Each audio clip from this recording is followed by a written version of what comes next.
they've obviously been changed.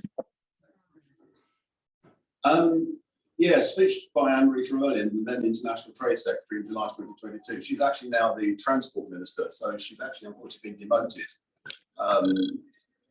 She was first of all taken out of government altogether by Liz Truss and has been brought in at a lower level by current Prime Minister.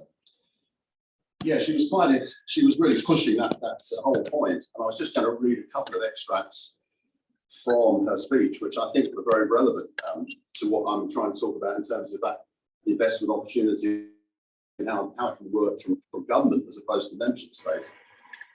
Yeah, so I'm just coming up with this. So what was that trading relationship? She started off with a very long introduction around the problems in Africa, the problems, you know, in terms of being such a wide continent with a very wide range of different countries in terms of resources, employment issues and so on. Yeah, so what does that trading relationship, this is her speaking, so what does that trading relationship and partnership look like in practice? First, it's about investment. It's about the UK helping to power African countries' growth, both today and tomorrow, through its expertise and ideas. As the Prime Minister, and this was Boris Johnson at the time, has said, we aspire to be Africa's investor of choice. And I'm pleased to say that according to UNCTAD, which is a long abbreviation, and I forgot what UNCTAD stood for or stands for at the moment, but it might come back to me before the end of the presentation. Our investment in the continent is valued at £49 billion. That's more than any other nation. The investment has continued to flow despite COVID-19's impact and the shockwaves caused by Vladimir Putin's illegal invasion of Ukraine. UK Export Finance has also committed more to the continent than anywhere else in the world, supporting projects from the Cairo monorail to hospitals across Côte d'Ivory. Possibilities of this partnership being endless, too many for me to cover in this speech.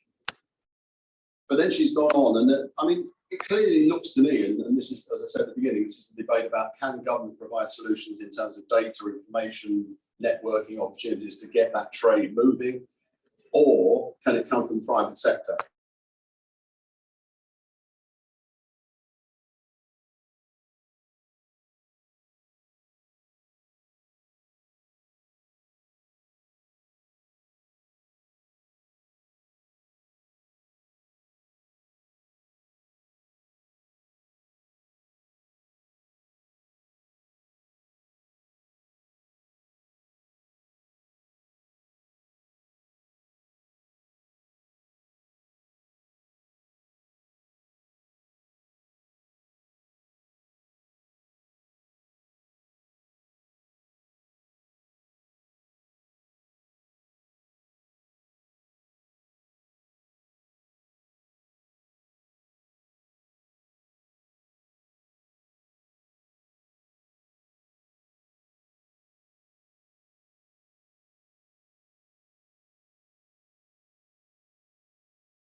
They had 1 meter in that 30 building complex, and no one had ever looked at it. And lights were on, heating was on, no one was in the buildings, new buildings were going up, lights were left on. This is very worrying because not only does it obviously the energy aspect of it from the net zero aspect, but clearly also the cost aspect. Money wasted, which is a shame, and critically important how much data can be used. Collaboration, going back to that for a minute. Yes, like a lot of other people, I spent an enormous amount of time on Zoom and Teams, Zoom more than Teams. I was doing back-to-back meetings at one point for about the first 6 months, and I was doing meetings with Australia, Canada, India, Kenya, Ethiopia, Ireland, yeah, many countries. And obviously, if I hadn't, ironically, if the pandemic hadn't happened, I mean, yes, of course, Zoom and Teams existed before the pandemic, but actually, all of a sudden, everyone seemed to wake up to the collaboration opportunities that the virtual world actually afforded business, training, and activity. The only downside of doing all that virtual stuff is I got to the end of the day and I struggled to remember what exactly was said in any one meeting because they also merged into each other. And a number of times I had to sort of cut one meeting short because I'm just about going to another meeting, which is not a good way of doing it, to be honest. But joking apart, it does enhance collaboration, which is tying to this discussion. Can the private sector fill in the information gap? In the UK, and I suspect worldwide, and I know certain other countries because I was invited to a show in Italy not last week, the week before. Unfortunately, I couldn't make it. But yes, physical trade shows definitely returning. But that said, and I've been to a few trade shows since they started up again in earnest, still reluctance from some to actually visit them, either because their starting employers say, no, we don't want you to travel. And costs, obviously, because costs of the venues are well, yes, at the beginning we talked about the cost of everything going up. If you're running a trade association, then I can promise you that these sorts of venue costs go up, are certainly going up and continuing to go up. And if you have a limited budget, yes, it's a challenge. But they are starting to come back, and a lot of my members are very keen on using those as a good, solid way of developing trade. Next slide, please. Right, a proposal thought for the day. Yeah, membership solution. Now, I've used this term now. This is a concept I'm not going to say I invented, but I do believe in the concept of membership engineering as a concept. I strongly believe, and I think this is relevant to the Institute, for something was said earlier, I believe membership can solve many of the world's problems, which sounds very pretentious, but if you look at the strength of a professional body, an institute, or a trade association, a corporate membership structure, membership really brings expertise together, it brings solutions together, it brings knowledge together. In my case, it brings data together because we're trying to get members to aggregate data with subject to GDPR issues, but we're trying to get a lot more stuff brought together. And that's membership solving those problems, to be honest. So membership engineering, if you take the engineering definition as being something of engineering a solution to a problem and treat it that way, it's a bit cheeky to call it membership engineering, but I termed that phrase 6 years ago. I think I was the first one to use that phrase. And I've been looking at, with a few other trade associations in other sectors, we're talking about developing a global information exchange initiative, which is the membership ecosystem. So it's bringing trade associations together and professional bodies in sectors and saying, look, can we develop this trading ecosystem, this information ecosystem to really push trade, develop trade. Governments can do it, as I've already suggested. Governments can throw money at it, they can talk about it, but actually if trade associations are talking to each other globally, if they're sharing stuff, is that going to get the trade moved and investment done quicker? Is it actually going to get money into the businesses where it's needed? Associations sharing data, as I said, GDPR in this country, data protection has not been a great situation, has not helped some of that activity. And associations driving trade and investment from their members. Well, again, we provide the best, and we're trying to drive that activity through our members and indeed through other collaborations that we talk to banks, we talk to financial institutions, collaborations with financial institutions about getting that money that's there allegedly into the market. Next slide, please. I mentioned data protection. Would you believe in having, on those in the UK, having slogged through getting many clients and my membership bodies into GDPR? We're now told that GDPR is exiting stage right. I think there's a conference on it this week about what's happening next. Yeah, that's disappointing because, of course, So data is critical. I mean, data has to be protected clearly, but there are times in life when data is so critical to achieving things and moving things forward that you just have to take a pragmatic view on this rather than getting bogged down totally with, is anyone going to steal that data? Is anyone going to do whatever? But I mean, I think it's important. You have to have that protection, but equally it's got to be, I think, carefully provided so you don't just stop the sharing of very valuable information and data. I'm asked the question, I've been discussing this with colleagues and other associations who would drive the idea. Essentially, this is the global ecosystem I've been talking about, certainly in the energy sector initially. Who would fund the project? I've got some interest from some very large global corporates on that subject. And can it be for all trade? But I don't think it can, or a separate initiative for each key trading sector. So energy, which is my sector, this is the work I'm doing at the moment, is focused around energy, principally energy. Next slide, please. Very soon, yes. I'll skip through this. I was doing a bit of research for the presentation. This was a trade gathering or a sort of collaboration that was working in theory. Would you like to move on to the next slide? Sorry, yeah, just let's skip through this. Not particularly important. In fact, it's a bit of a failure because this was a trade association that was set up deliberately to try and promote trade and activity through the trade associations themselves. But if you go to the next slide, this is what was on their website, which summed it up. Unfortunately, what had happened is it appeared there had been no activity on that site since 2016.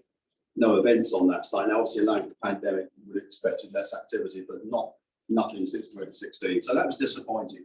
Sort of countered my argument. Next slide, please. Yes. Not going to go into that too much, but potential collaboration. Last year, I spent a lot of time collaborating with COP26 in Glasgow around financing of the problems, solving the problems. We're in the African COP at the moment. If you call it an African COP, and I know that's a little controversial, it's in Egypt. They're still sorting out, I think, today. They've gone over time. They're trying to sort out the world's problems, mainly in terms of finance and reparations for developing countries. That's not been agreed. And also the last point, which is relevant to African countries, is the use of natural resources. I think there's been too much of a rush to move away from an orderly transition from oil and gas to renewables. Unfortunately, that leaves a lot of African countries really stranded, especially when their own populations don't really have access to electricity, access to proper things that they need. Controversial, but that's a shame. But it gets back to my sector trying to bring that stuff together for full collaboration. Next slide, please. Yes, data are a hugely powerful tool. A couple of projects we're working on at the moment where data is very relevant. Microgeneration projects using blockchain. In the UK as well, because you can trade between businesses and houses can trade between each other if they self-generate. So they put a wind turbine on the roof or solar panels.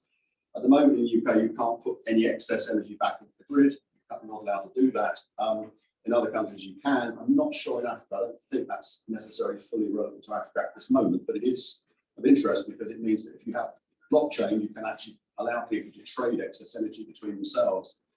And it helps bring small people, small houses, small properties together if they can get that self-generation activity running. And then the last thing is one of my projects, which is a global SME energy alliance. I've already mentioned that we're trying to build collaborations for SMEs. It's one of my passions. And that's also around data and information, sharing that in building, buying groups in different countries for solutions built on the World Green Building Council model. Some of you may be aware of, probably not many of you would be, but it's a very dynamic approach to membership and collaboration. Next slide. This is the last slide, I think. Yeah, good investment, bad investment. All I'm going to say is I probably recommend you read Mark Carney's book. Those of you who know who Mark Carney is, former governor of the Bank of England, and before that, the governor of the Bank of Canada. Interesting man, very intelligent man. Written a book, 500 plus pages. Regrettably, I'm only on about page 300, so I've still got another 200 pages to go. But it's a really interesting book because it is showing this whole discussion around good investment, bad investment, where, are you creating value for all versus the few? Are you creating wealth potentially for some, but not necessarily for all, and not necessarily for the benefit of the planet?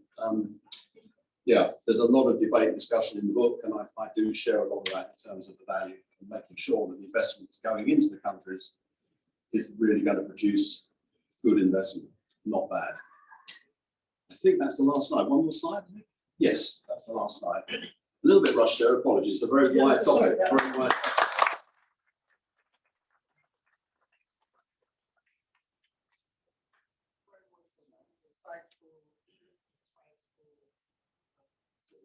Some of the 5 more minutes there.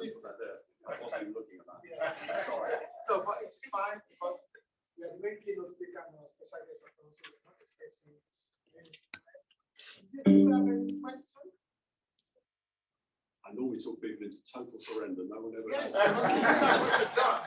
I try. But I'm very happy to discuss or talk. I mean, I would really value someone's opinion, actually. Does anyone else have any thoughts about what's happening in Sharm el-Sheikh today? In fact, we're trying to finish off this agreement within Egypt. I think I have an opinion on it. I've tried to follow it up, and I'm just trying to look at what Pakistan was saying, that rich countries should pay for most of those things. And we're talking about money. If not been able to agree on even fee, and they've not even been able to agree, and they move it to Sunday. And is it possible for those rich countries to honor that and make that? Well, we're late already, because if you remember, there was an agreement for 100 billion was due by the end of 2021. Yes. That was missed. Yes. Interesting enough, the EU has come up with a proposal that would create a fund, and there's a suggestion that China would actually contribute to the fund, which is quite a step forward for China, but they're having discussions. But apparently that's good. But then the US has kept very quiet about whether or not they would actually put any money in. So it's only interesting to me specifically because it's such a big impact on global trade. And certainly in Africa, all the renewable energy projects that are going on, there's so much activity, but it needs to be funded. Yes. And the transition from oil and gas through to that renewables is critical.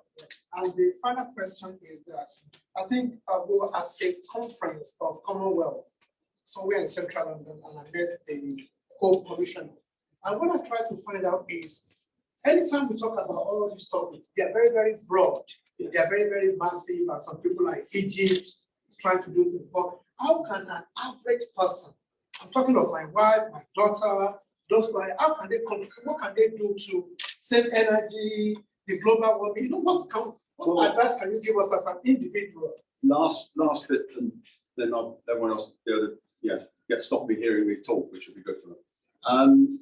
One of the things we've pushed very hard as a trade association is we're passionate about behaviour change for people. There's been so much focus on technology solutions. The world wants to do new nuclear power stations. They want to fly jets on biofuels. They want to bury carbon under the ground. All these wonderful exotic technology projects, but actually humans have a massive role to play. And we have created a behaviour change project. It's matching human behaviour with the technology. And it's amazing how little and it affects people's houses as well as people's businesses. But it's switching off lights. Yes, that's one of the things. But it's also, ironically, and back to the data to finish off, it's making sure that people are interpreting. They know where the meter is or where the data is coming out, because a lot of people don't seem to know where that meter is or where that data is. Once they get it, it's making sure they're making the best use of it. Because, as you said at the beginning, with data and information, it doesn't come through and it's not used, it's wasting, and it's there. That's the silly thing. It's been, in many cases, been there for a long time. So we're driving that, and I would say that's definitely needed. We need humans to deal with that. I think you're going to fine. So, Yes. No. Just very quickly. I love your concept of membership engineering. Yeah. Is it membership engineering? It is membership engineering. It's a tribute to my late father, who was a mechanical engineer and designer. It's brilliant. Yeah. I've been involved in membership all of my life too, on most projects, different organizations, and all of that stuff.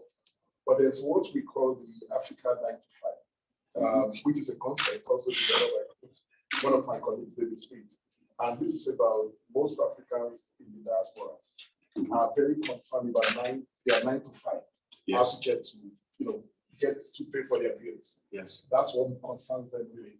So when they belong to organizations, they are unable to be very active, to add value. So my question would be, are there ways that we can bring incentives that encourage people to be more active within membership? I haven't got any time to answer this question. Sorry, very briefly. I'm passionate. This is very unusual, but I'm very passionate in believing people should be involved in membership from a very early age. I actually have been involved in a very limited way in a project where actually our children who attend primary school in the UK are encouraged to actually belong to an engineering type, something called primary engineering, which was created by a wonderful woman in Scotland. Basically, it's built around getting young people to understand. It's been like STEM. So those of you interested in STEM education, but it's taking it a step further and actually introducing those children into the concept of working together as a community. So building skills, taking part in competitions. Absolutely, because you're right, and I'm not going to lie, post-pandemic, when the pandemic, a lot of people had time to spend on their membership. They've talked to me, they were on webinars. After the pandemic finished, they were out getting work, they were out doing their work with their clients. They didn't have time to talk to me. It's really unusual because at the moment I'm actually getting a lot less feedback from my members than I did during the pandemic, which is a shame, but you're absolutely right. And it's often the people who are the most successful people who take on these volunteer roles for membership bodies. They don't have the time because they are the most successful people to start with, so they're very limited in their time. It's a classic membership dilemma. Volunteer committees, how do you solve that problem? I don't know. Incentivization, just keep people passionate about what they, like I feel about membership, keeping that activity going and interesting. Thank you. Thank you. Thank you very much for your time.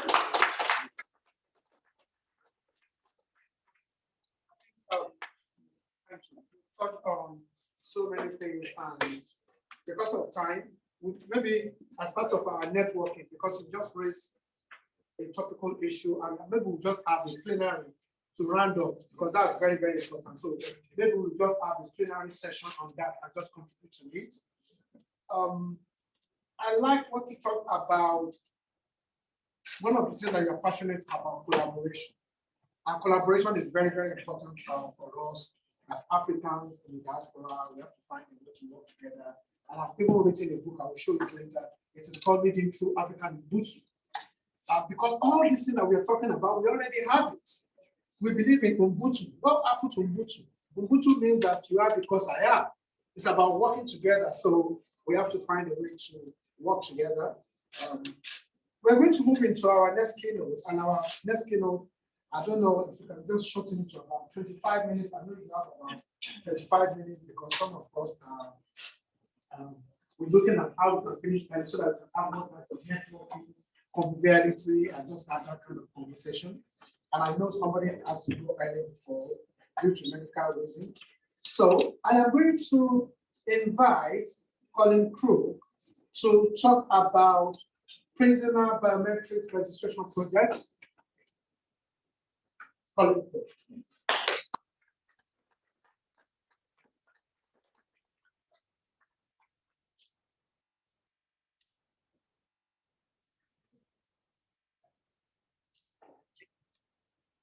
Can it work?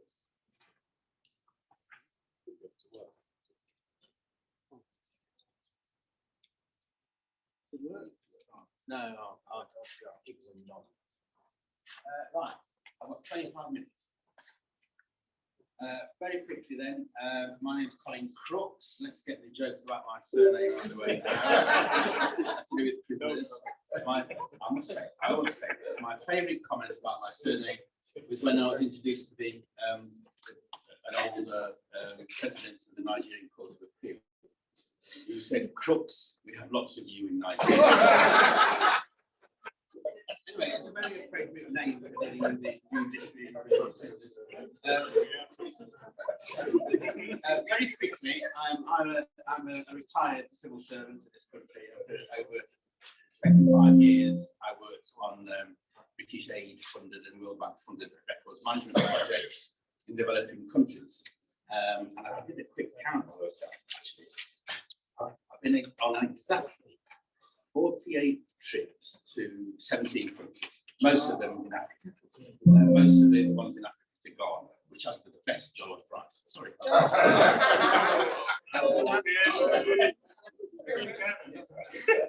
Right. If we move on. First.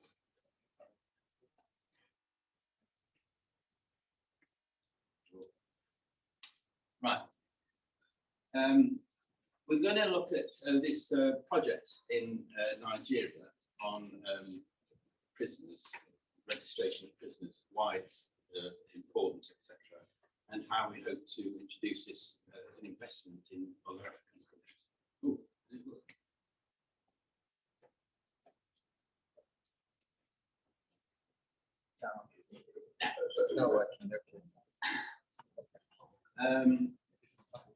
Before we look at this prisoner computer system, I thought it's quite important to look at the role of management of records in the public sector.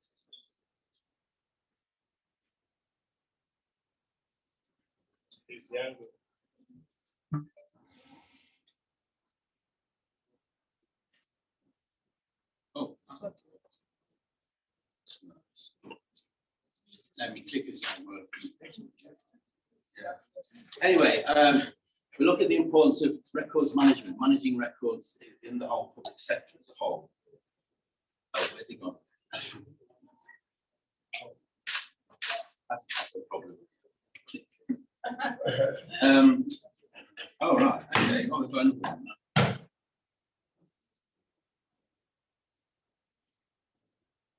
Yeah. All right. Oh, it works. Right.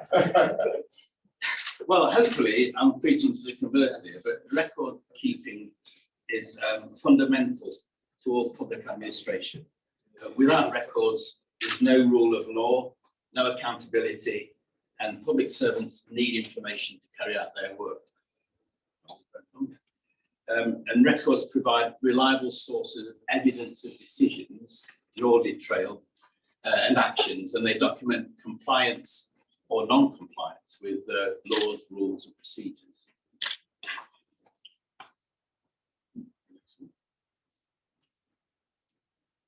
Right. So public servants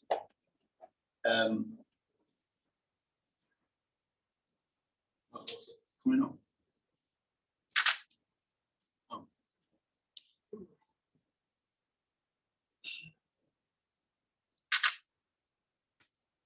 Yeah. Right. Public servants find it ever more difficult to retrieve information they need to formulate, implement, and monitor policy, and to manage personnel and financial resources. This impedes carrying out reforms to do with improving efficiency, accountability, and services to citizens. Poor record systems make it difficult to determine responsibility for actions and to hold individuals accountable. Records are vital to every aspect of governance. We'll just look quickly at the relationship between key governance objectives and the records required to support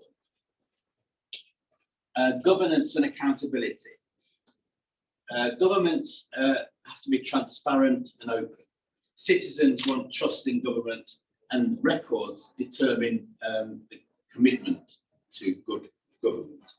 The foundation for accountability is well-managed records that ensure integrity, authenticity, and allow employees to be accountable to their managers and elected officials for their actions. Anti-corruption, loss of control of financial records creates opportunities for fraud, leads to loss of revenue and poor fiscal planning. When I was in Sierra Leone, the head of the anti-corruption unit was arrested for corruption. And anti-corruption measures become impaired. And records provide evidence to identify misuse and non-compliance with laws and regulations.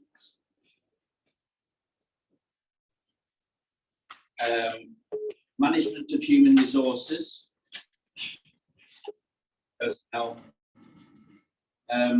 In many countries, paper-based personnel files are incomplete and difficult to access.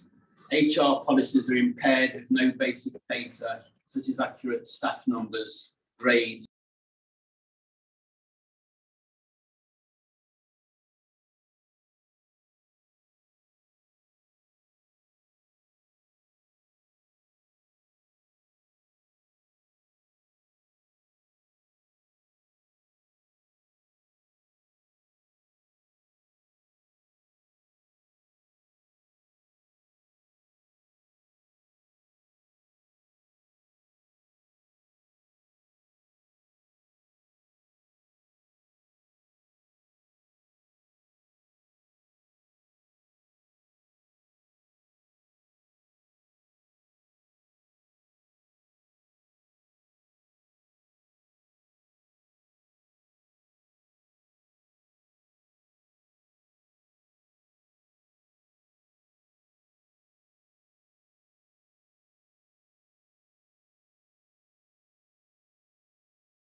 to invest in a country if it saw that its courts don't handle civil and commercial cases efficiently.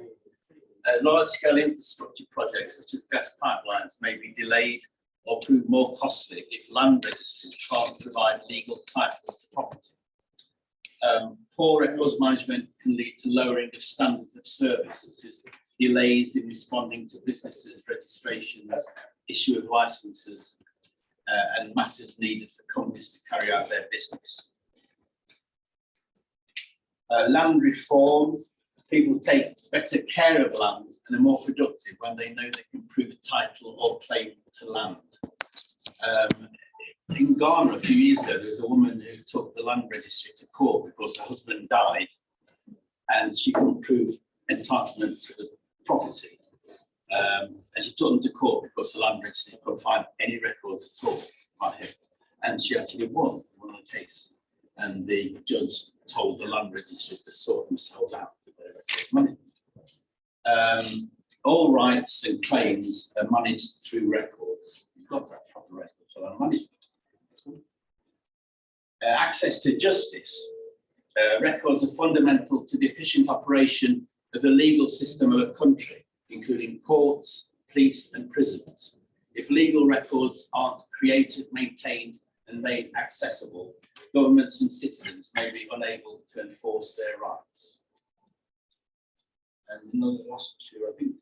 Education. Again, people forget you need records for this. Records form a background to decisions on students' progress.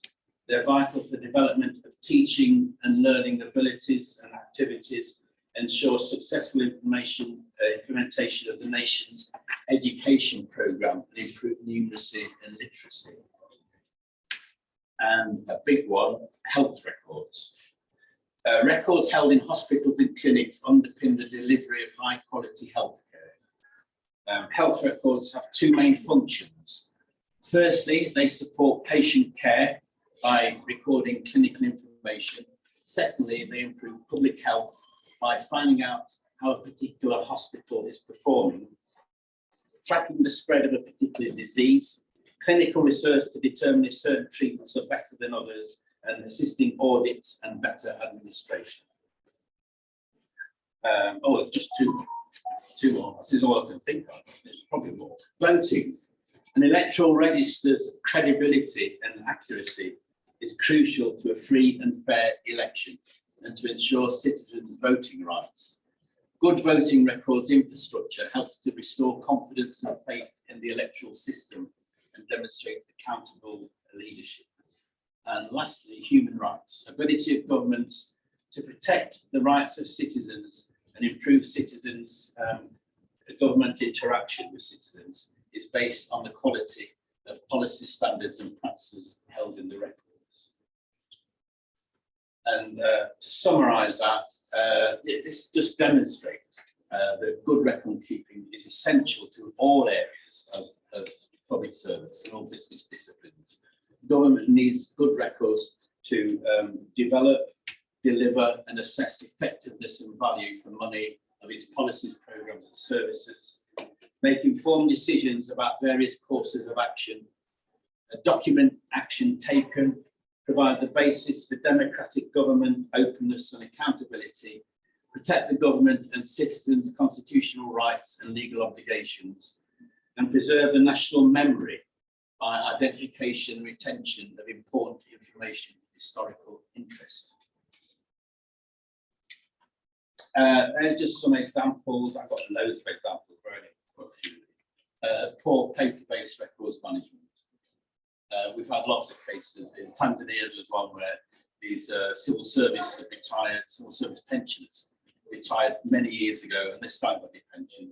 No one could find the files because of conditions like this. And conditions like that. Well, yeah, next one. Conditions like that. That's an archive. That's a court archive. Is it in Ghana or in Gambia? I can't remember. But that could be anywhere in the developing world. Keep on. Just leave it at that one for now. Nigeria is set to becoming a leader in the developing world in the use of IT to manage prisons and prisoners more effectively? Well, it has become, because we're halfway through the project. So imagine sitting in a prison cell. Now, have any of you been in prison? I have actually. I was arrested in Sierra Leone. It was a mistake, but I was arrested, put in prison in Freetown.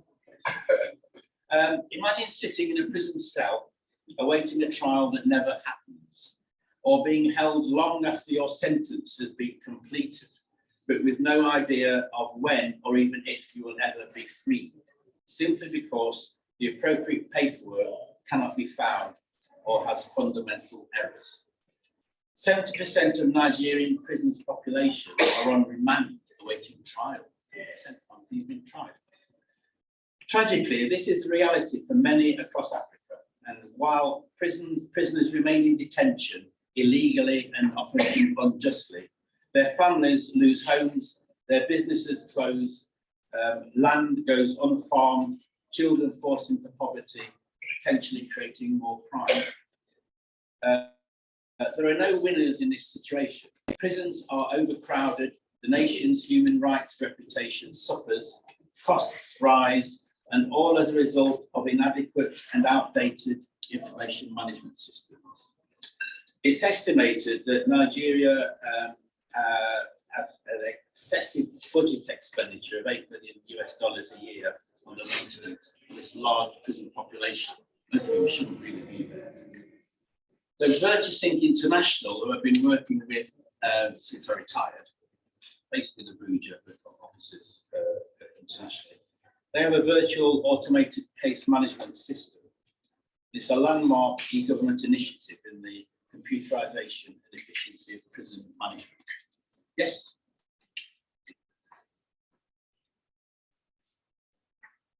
Right. So the Nigerian government has an objective to decongest prisons by reducing the number of prisoners.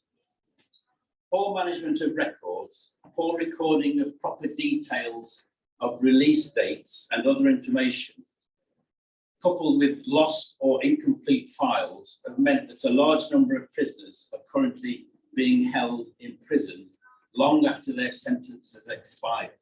3 years for burglary, could be there after 7. Many prisoners could be released on bail or on parole.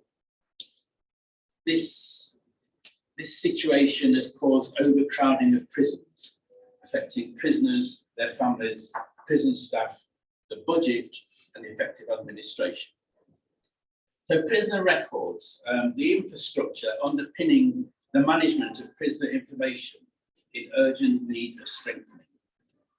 Concerns have been raised about human rights, financial and administrative consequences of lack of adequate controls over prisoner data and information.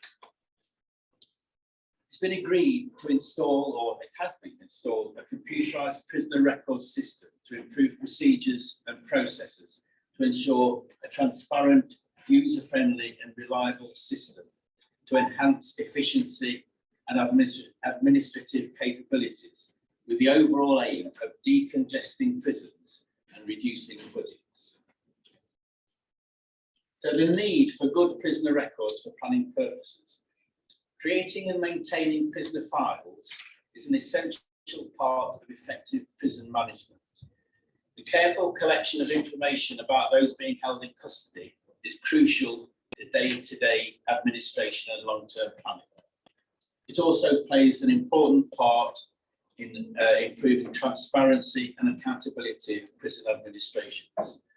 The total number of prisoners, their classification and health, rehabilitative needs provide prison managers with data for strategic planning, such as identifying resource requirements and setting budgets.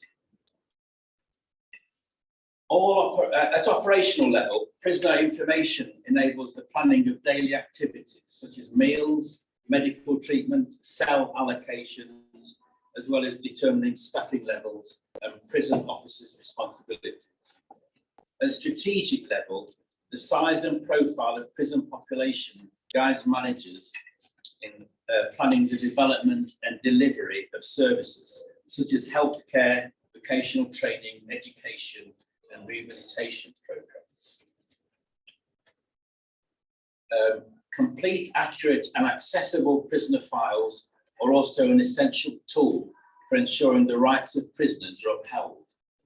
This is necessary so that the purpose of imprisonment is not undermined, and also to uphold public confidence in the criminal justice system and rule of law. Accurate and well-maintained files means prisoners can receive fair and timely access to justice, receive appropriate legal and medical assistance, and regular contact with their families.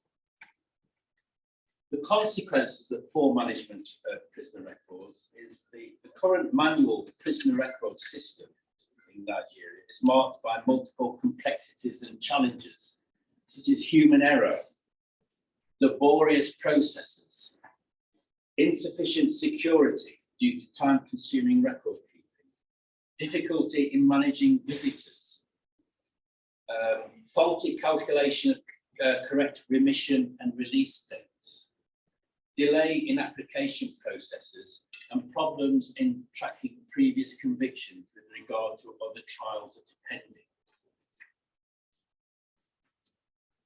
Lost and incomplete files. I think quite a good proportion, when this work's being carried out in each prison, you have to go to the prisoner files, and a lot are just not there, which is why they're in prison for 7 years after they've done a 2-year stretch. So two of the consequences are the number of prisoner files that cannot be found, and the number of files that don't contain all the necessary information. These lost or incomplete files have caused delays in bringing criminal cases to trial, resulting in overuse of pre-trial detention and slow and ineffective justice. In Nigeria, the UN recently found that nearly 4% of the prison population remain in custody because of lost case files. This and the poor recording of release dates has resulted in inmates being kept in prison much longer than legally required. And this is added to the unnecessary overcrowding of prisons and the budget, massive overuse of budget. Remand prisoners,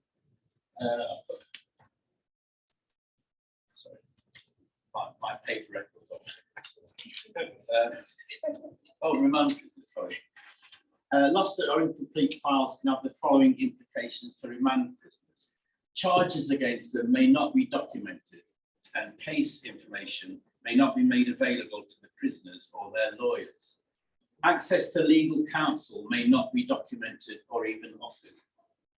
Delays in cases being brought before a judge, resulting in excessive periods of detention as they await trial. And if remand prisoners aren't classified as such, they may not be separated from sentenced prisoners and treated in accordance with their unconvicted status. Sentenced prisoners, lost or incomplete files can have implications such as lack of documented assessment of their individual needs, and they can hinder their efforts to plan a program of treatment or rehabilitation. No recorded risk assessment. They may prevent officials making decisions about the risk prisoners may pose to themselves and others. And lack of dates to review sentences and consider parole may result in prisoners exceeding their prison terms. And a summary of that is that the presence of an effective and functioning system for creating and maintaining prisoner files has implications to public confidence in the criminal justice system. It sends important signals regarding commitment to improving transparency and accountability and supporting fair delivery of justice. The realities of prison systems are characterised by limited resources, but an effective prisoner records management system can be developed with a clear and workable system for recording information, accompanied by procedures easily understood and followed by prison staff who have had proper training and who appreciate the consequences of poor records management.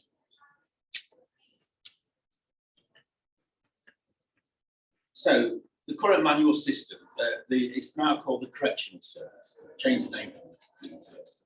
The Correctional Service in Nigeria has limited resources in terms of manpower and budgets. The manual system has failed to keep timely, updated records. The challenges for prison managers include lack of training, laborious, time-consuming processes, human errors in updating registers, management hurdles in compilation and analysis of data because they haven't got the correct data and information accuracy. Remission, release and bail calculations are prone to data errors, and sharing data within prisons and stakeholders is a problem.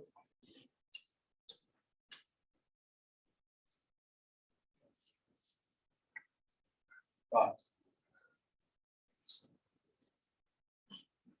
So to tackle these problems and reduce the number of prisoners, VirtuSync has been contracted to develop a high-level, cost-effective record system with the following objective: to ensure a transparent, user-friendly, problem-solving and reliable prison management system to enhance administrative capabilities and improving the efficiency and decongesting of prisons, thereby reducing the annual budgets.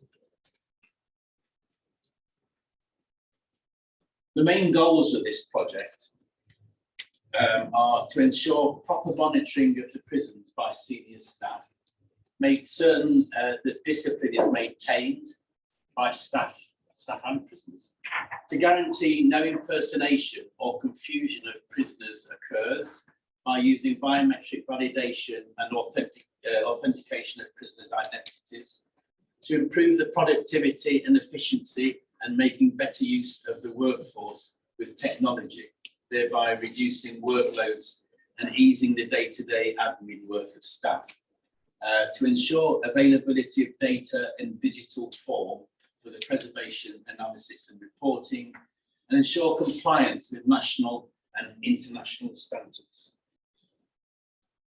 The benefits of the computerized system is electronic detention register or diary, detailed records of custodial behaviour and monitoring and management of prisoners, skills, recording of prisoners' skills to help in reintegration into society and hopefully reduce reoffending, case files, more accurate and complete electronic prisoner case files, updating an automated alert. Prisons can securely send to ministries updates on sensitive and hardened inmates.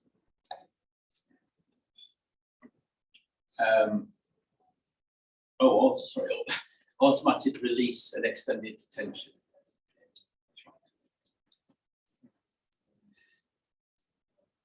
The case management system, quickly then I'll go through the virtual automated case management system. It is installed, well, they're just over 55% done, just over halfway through the project. In all 242 prisons to physically capture the biometrics information, make fingerprint and photograph and the warrant of every inmate. The system will be installed in the Office of the Attorney General, to where all criminal and civil cases can be managed and monitored.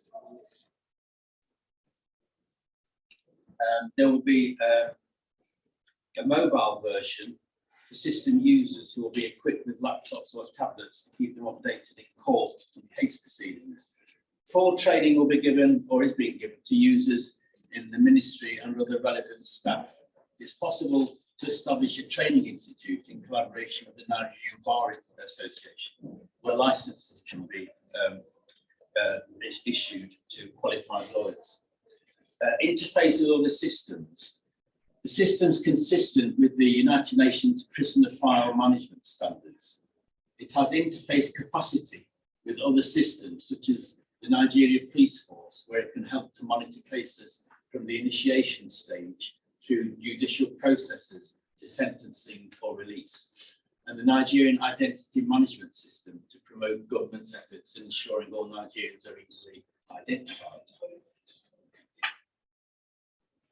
After the project, a holistic approach will see authorization licenses given to agencies, officials working with the decongestion project, such as Ministry of Justice staff working on the project, MOJ and Attorney General's office staff in charge of decongestion in prisons, Nigerian police legal departments, Nigeria Correctional Service controllers and controller general, legal aid council officers, lawyers handling briefs for the MOJ, court registrars officers, and restricted access will be given to each user category, so they can view only the parts of the system they need to view as part of their work.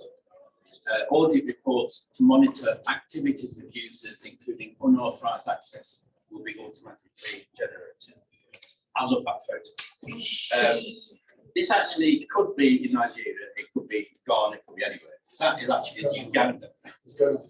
And it's a magistrate's court records in Uganda, but that could be anywhere. And I've seen the same in Nigeria, Ghana, Sierra Leone, Zambia, wherever it be. I love that photo. He actually probably knows where every single file is. He went ill, and no doubt I've been in places like that where you can hear scurrying things, and the heat, the humidity is destroying the files. But that shows the sort of problem of records management generally. Courts, prisons, ministries, that is a big problem. I love that photo. Right, to summarise then, the Prisoners' Records and Information System, it's a landmark e-governance initiative of the Ministry of the Interior and Nigeria Correctional Service and Ministry of Justice. It's a pioneering initiative. Now, hopefully, we will, as a sort of investment in Africa, that will be offered to the Gambia, which is a small country with only 3 prisons. So it'll be a quick win to develop that in the Gambia. And it will show to other countries how it can work. And also Tanzania. Tanzania are quite keen as well on this. So I'll get to go abroad again. A bit more back to Dar es Salaam. Any questions? Yeah.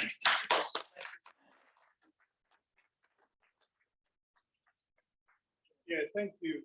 Thank you very much for your very insightful presentation. I just have one question.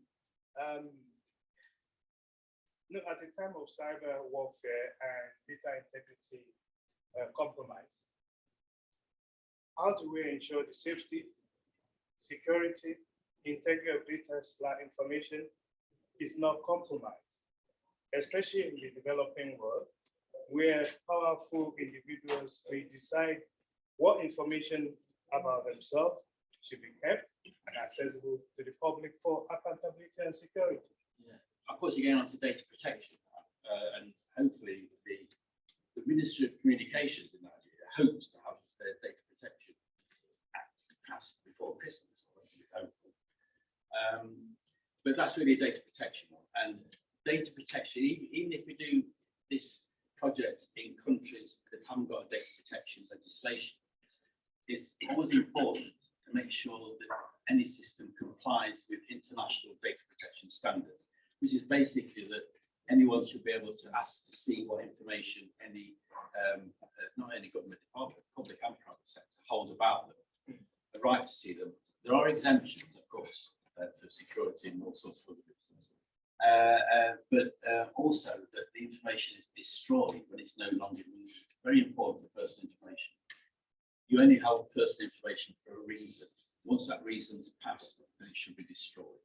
And it's important that that is built into any automated system. It should be first with paper system. It's important to have that built in, even in countries where there is data protection legislation to protect personal information. But for criminal purpose, as you know, some data have to be.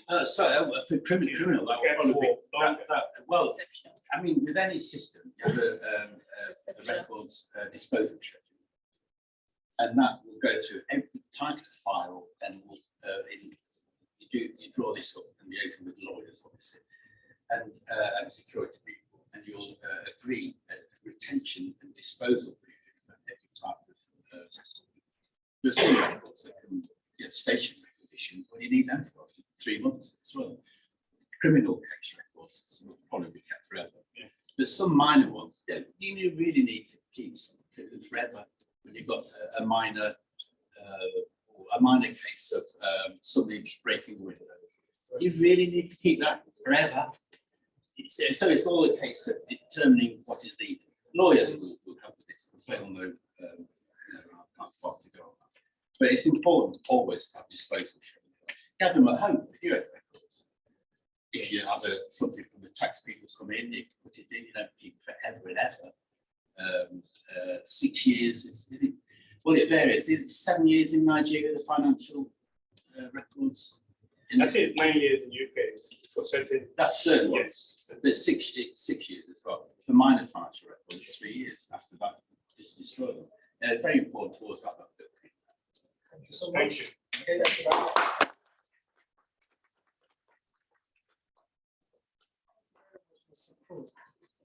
Who encounter a Nigerian bishop, a Nigerian high court judge. I think that's very, I was very, very mindful when I was to introduce you that Mr. Cruz is going to talk about prison.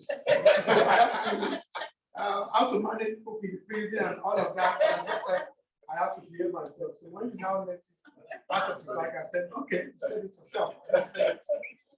Thank you very much. For those who are connecting online, do we have, from my colleagues at the tech side, do we have questions from colleagues who are online for our two keynote speakers? No. Okay, that's fine. I think we should finish in about 29 minutes. Oh. Before then, I'd like to welcome Mrs. CMC Ezebube, who has joined us from abroad. Can you come to this side of the table? Don't worry, it doesn't matter if you're not wearing it, it's your pose. Don't worry, it's not about gap. We don't mind it. So it's fine. I just come to this side.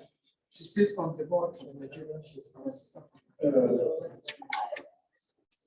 So we are now going to go into the ceremony proper.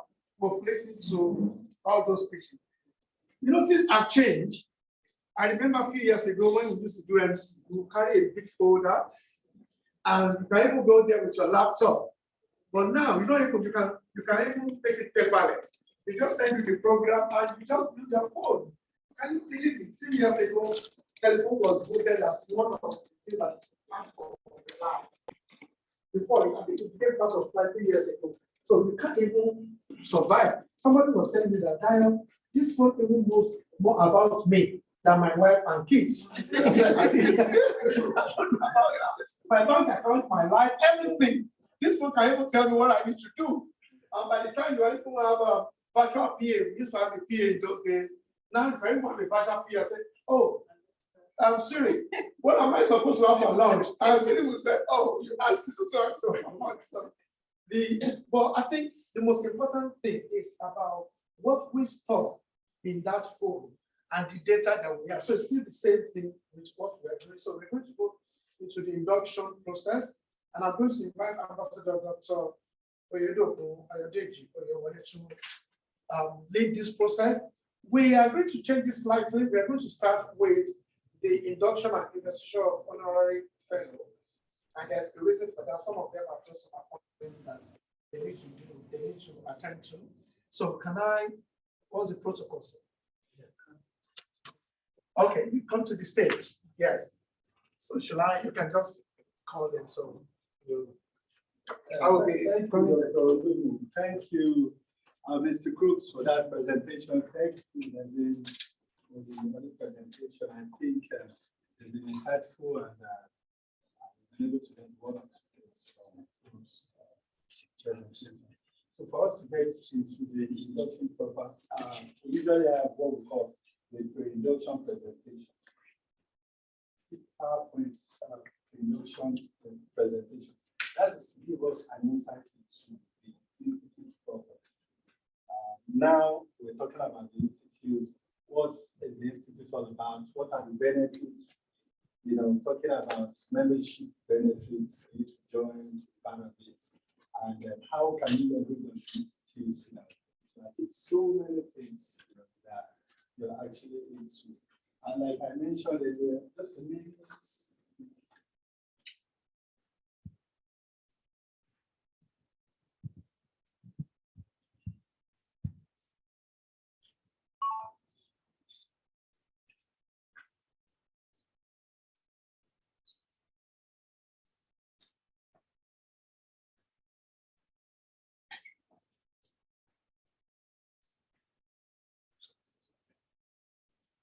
So as professionals in the field of data and information management, you've actually got quite a lot of opportunities in terms of employment, in terms of consultancy, in terms of investment, and so on and so forth. So we're going to be looking at career opportunities in information management.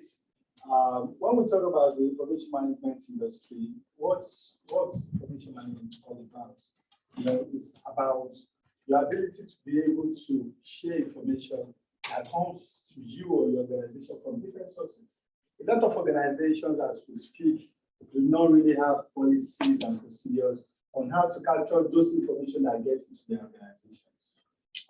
Information sources are so vast.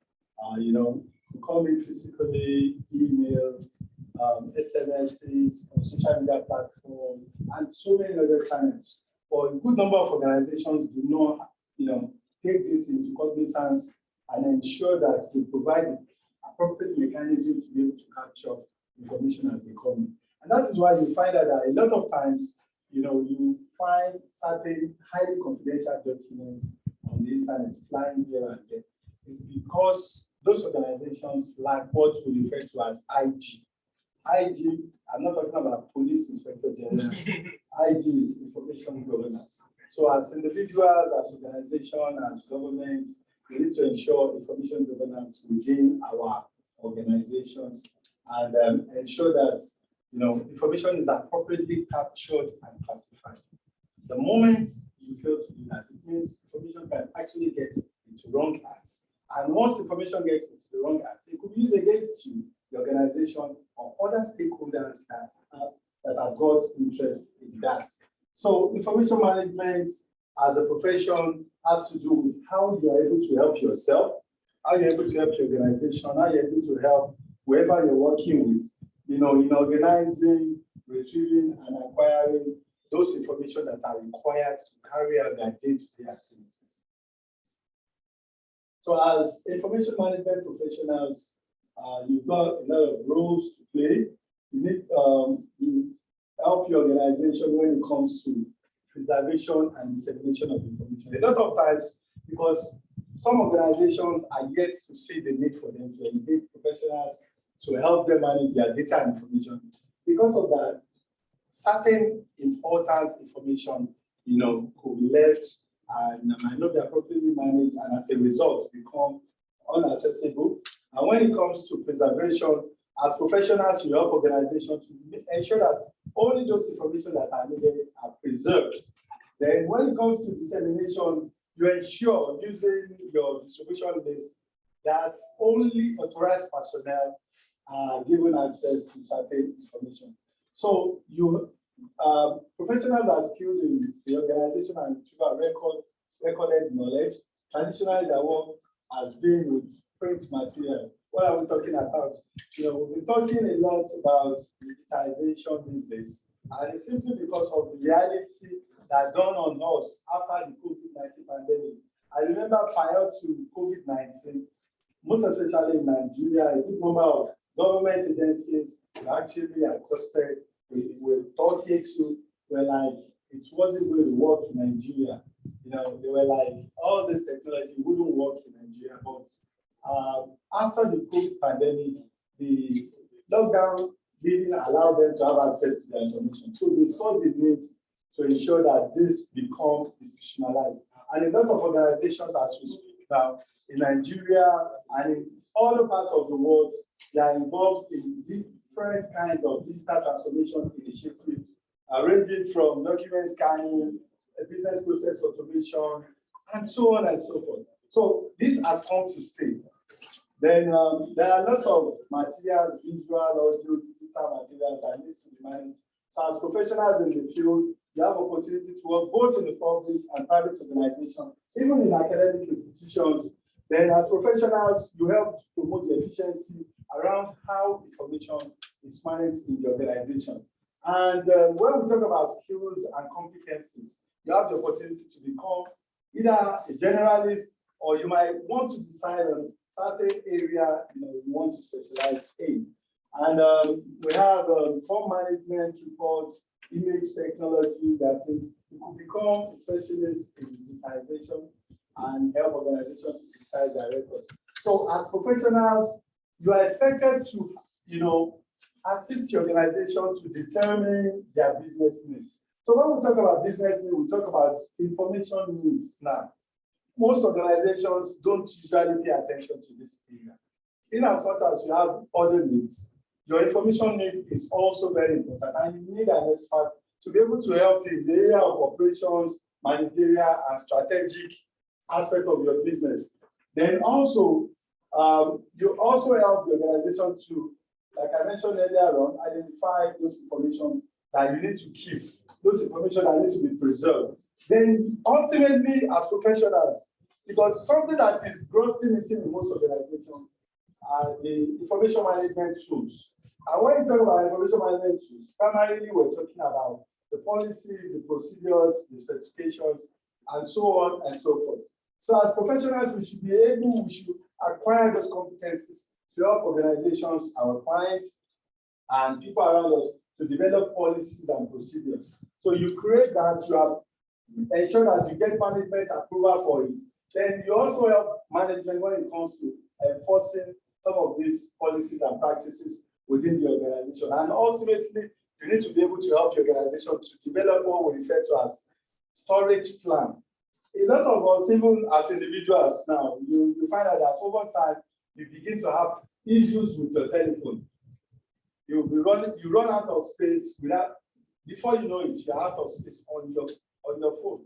It's simply because you've not actually, inculcated the habits of proper management of those data and information that you have on it. So as professionals, we should be able to help our organization to identify, how to ensure that, the storage is adequately taken care of. So you can specialize in document management, ECM, enterprise content management, records management, knowledge management, archive, library, content. There are so many of them. And in fact, when we talk about job designation, we have over 250 unique job designations in the field of data and information management, although the IT sector has actually taken some of them simply because we refuse to do anything about them.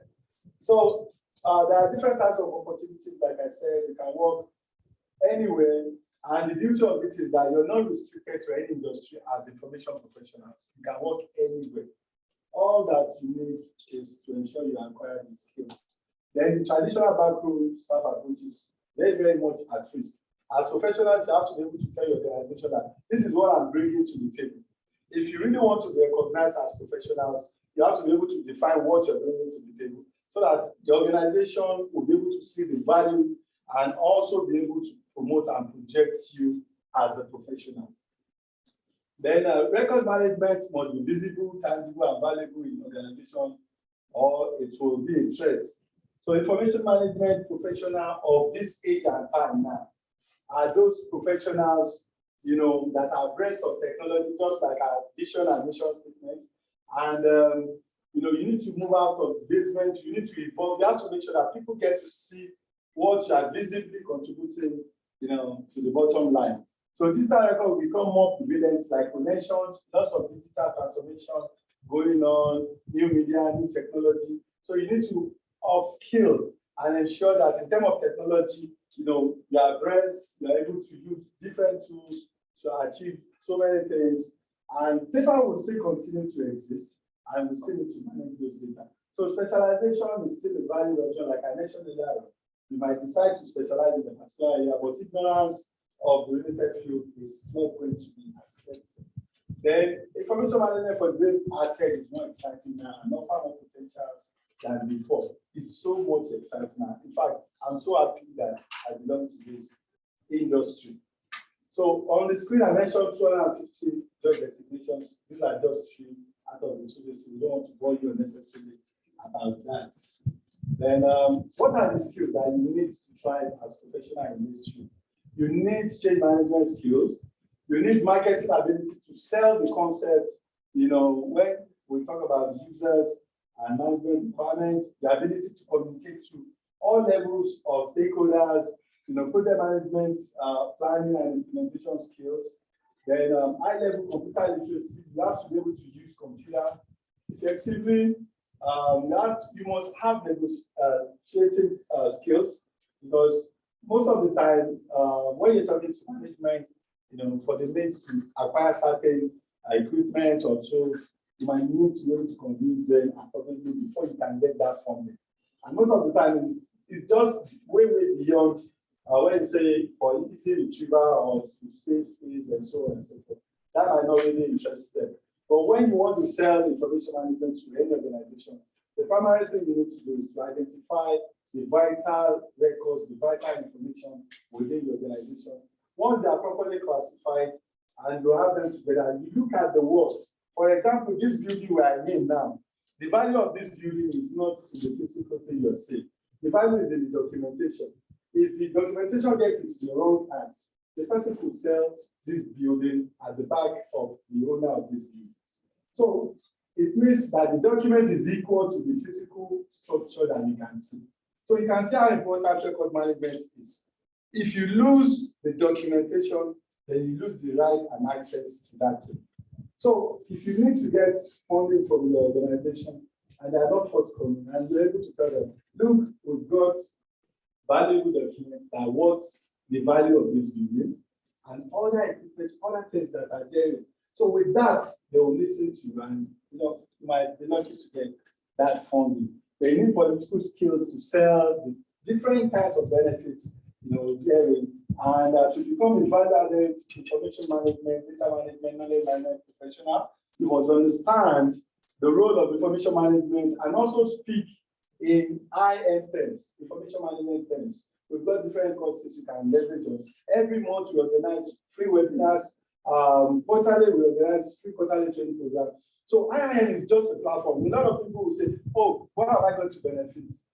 You cannot be forced to take advantage of all these opportunities. The opportunities are there. If you decide to take them, they are readily available for you to take advantage of. So monthly, we have quarterly training program. We have so many programs at the end of every Friday. Members, members all over the world, every Friday, last Friday, about 7 p.m. Nigerian time, I think it will be 6 p.m. UK time now. We do have what we call Business Connect. We find professionals from different parts of the world coming together, sharing, ideas, networking, selling their products, sharing so many things on that platform. So technology is just a tool. So it's not just about you mastering how to use a particular technology.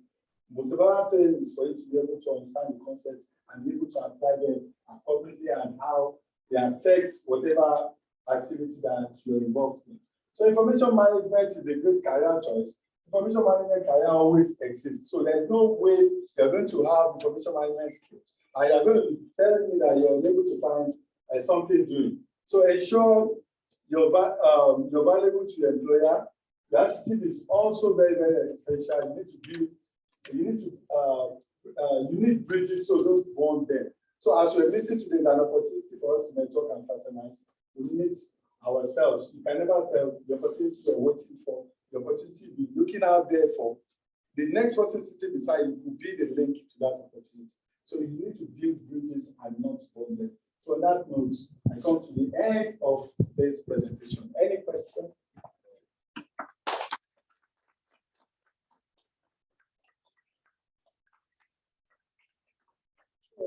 We're going to wrap up today's program with the main reason why we're here. So I'm going to call on Dr. Olomu to call out the names of all the honorary fellows that we're going to be inducting today. First and foremost, we're going to call their names because some of them are actually online. They're able to join us physically. So meaning that we're inducting them in absentia. So they will get their certificates afterwards. Yes. So we're going to start with the honorary fellows. So if you are being called, you can come outside if you are here. Permit me in no particular order. I'm going to start with I Chief Richmond McGray. So.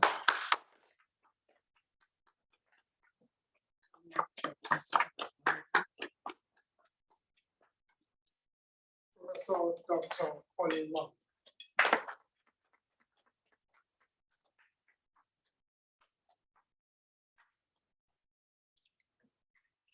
Fire.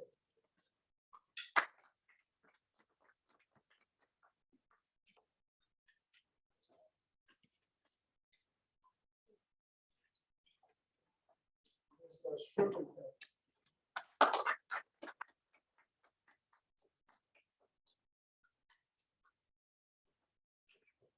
Ms. Fumilayo Akinsoye.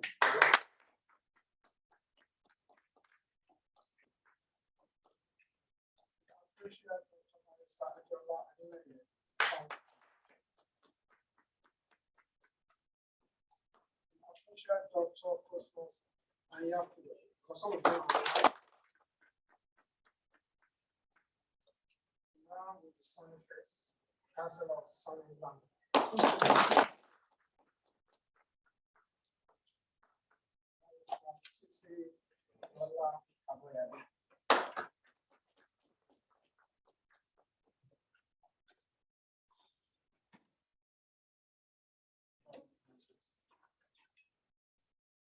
John, again.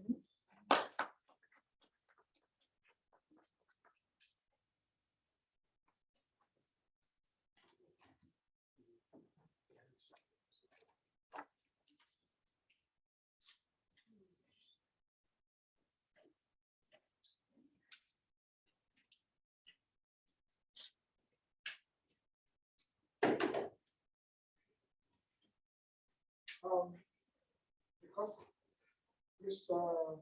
Adela Children Care is national fellow, you need to go back and see.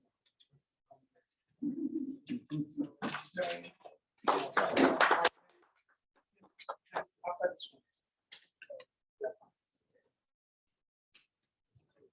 Hopefully, I have hopefully,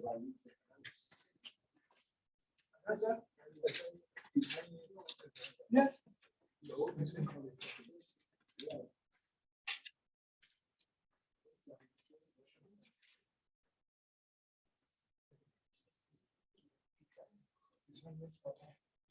His Highness Papa. Oh, sorry, sorry, sir.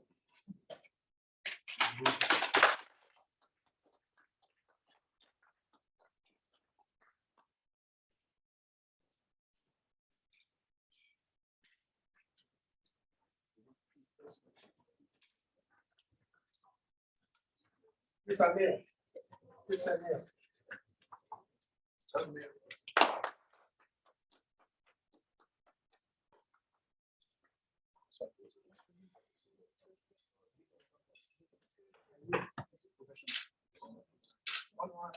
Okay, sorry.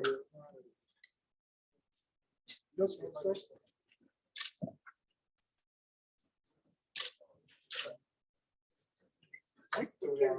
Victoria O'Karen, can you join them, please?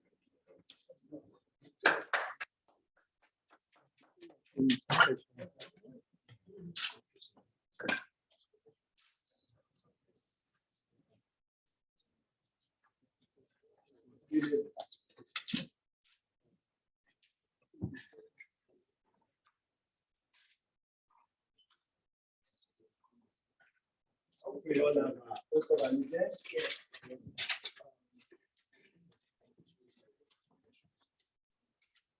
This is the oath of allegiance for the conferment of IIM honorary fellowship.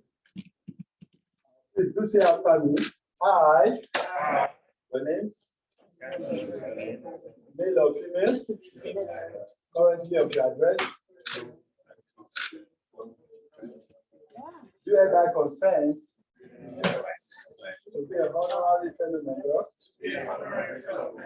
of the Institute of Information Management, IIM, with effect from the 19th day, November 2022, henceforth, do solemnly swear and affirm that I will be faithful and bear true allegiance to the institute, that as an honorary fellow of the Institute of Information Management, I will try to preserve, the fundamental objectives and directives as stipulated in the Constitution of the Institute, that I will not allow my personal interest or any form of sentiment to influence my official conduct or my official decision. That I will, to the best of my ability, preserve, protect, and defend the Constitution of the Institute. That I will abide by the code of conduct of the Institute. That in all circumstances, I will do what is right according to the law, without fear or favor. That I will devote myself to the service and well-being of the professional practice of information management at all times. I therefore pray to God that open me hold on to this whole thing. So help me God. Amen. By the power and authority conferred on me as the President, Chairman, Governing Council of the Institute of Information Management, IIM Africa, I hereby confer on you IIM Africa Honorary Fellowship. Congratulations.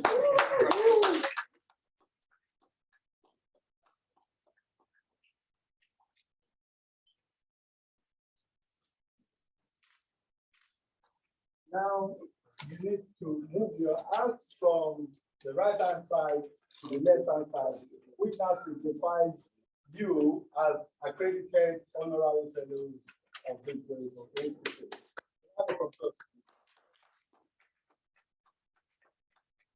Next is going to be the presentation of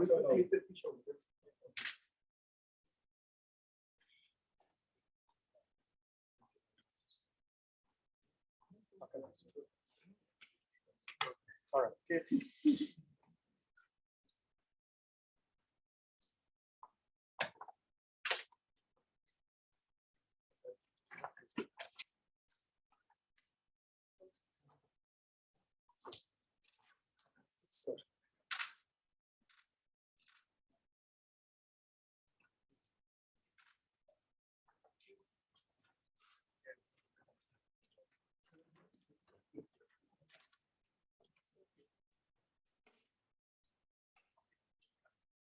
So we say big congratulations to all inductees, and we start calling the names of members one after the other for your certificates. So the first on the list, no particular order, Fumi Akinsoya Alake.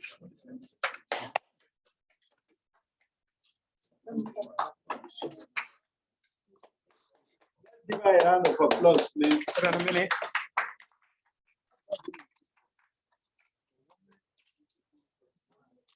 Hold on a minute. Yeah. Thank you very much. Next, Dr. Barrister Deola Adeleye Fashuba. In absentia. Okay. Next, Dr. Cosmas Anyakudu. Absentia. Sonny Lambe.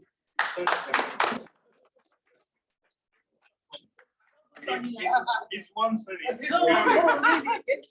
Sonny Lambe. Yeah. Want me to be Sonny twice? Thank you. Next, Titilola Aboyade. From today. It's your fault.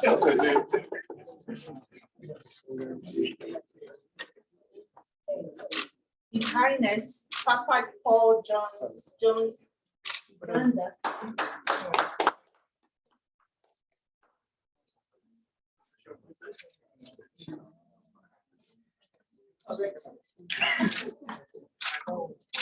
Dr. Pauline Long. Hold on.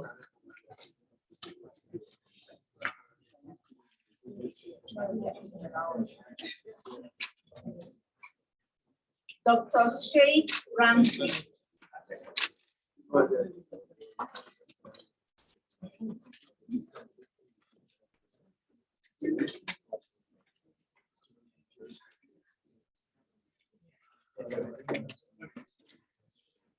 I am, with all respect, I'm online. God bless you all.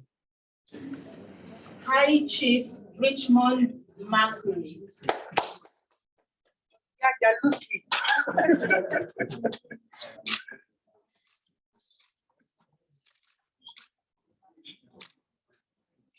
Merlin Hailey.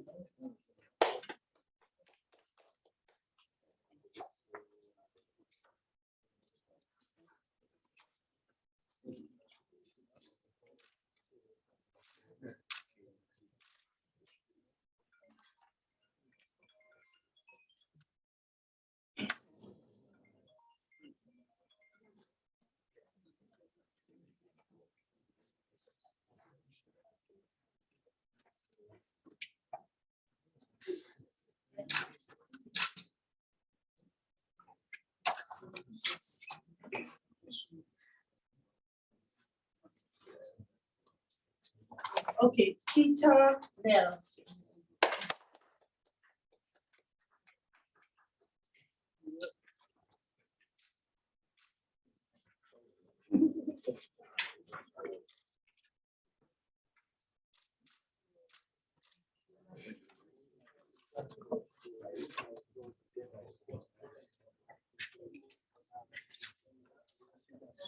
Picture.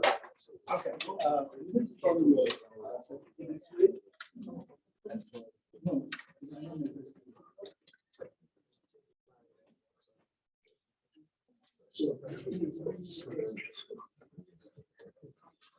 Where is the Colin?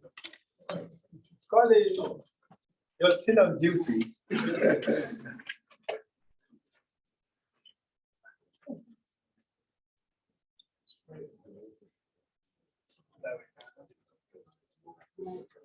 Cameraman, please, where's your, that way is fine.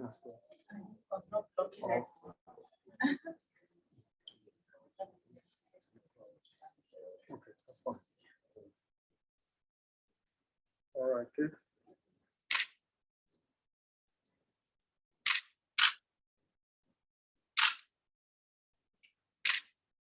Thank you.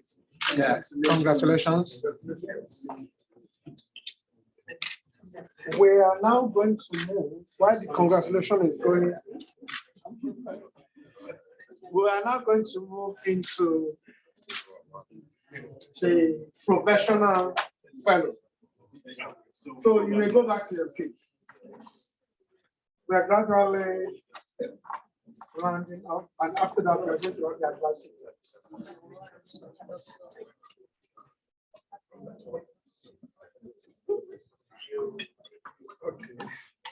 Okay. We have 3 of them.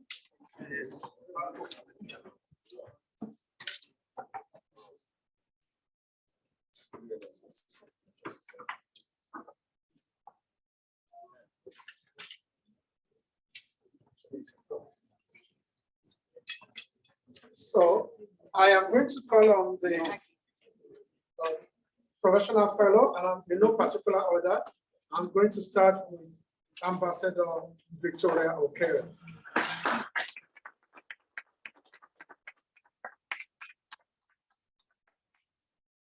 Engineer Adiola Taufik Shudupe.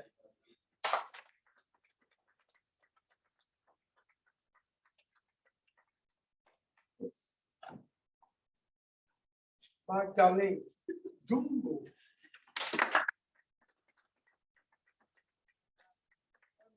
Sorry, Lawani in absentia.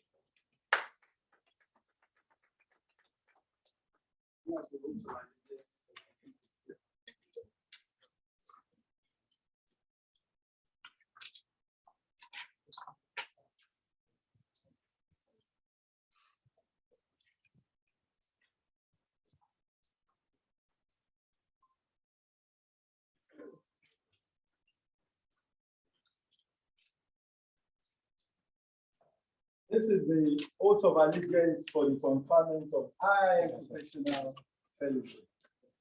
The IIM Professional Fellowship is a very important fellowship because we see you as individuals, as have the potential of driving the institute. So I think it's very common to happen. So you say after me, I, your name, male or female, currently of your address,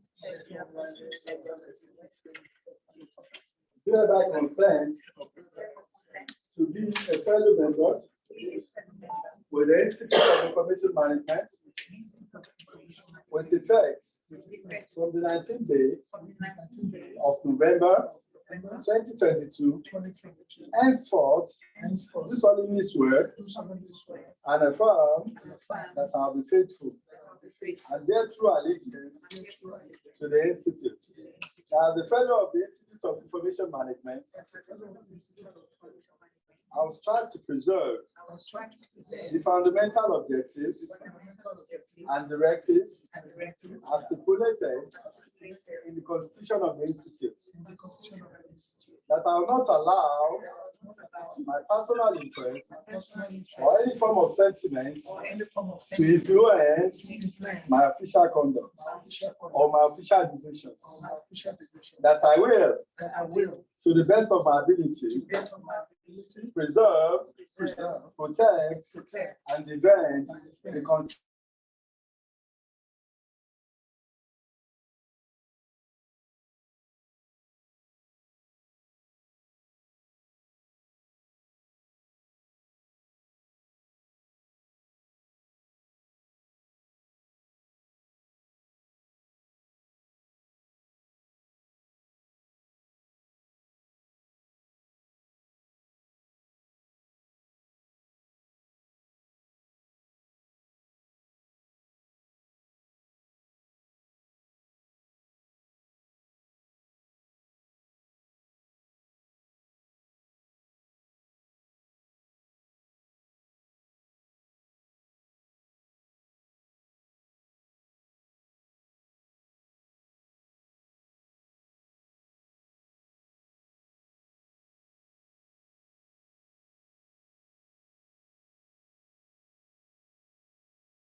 The first on the list, Adiola Taufik Shodunke. Congratulations.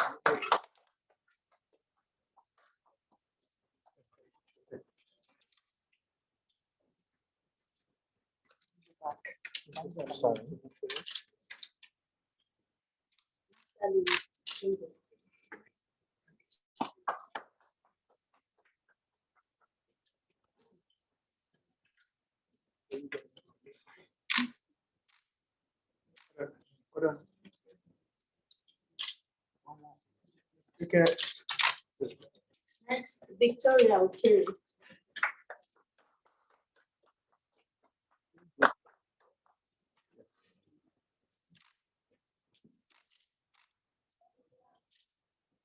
Last but not least, Toyin Lawani, the essential. So,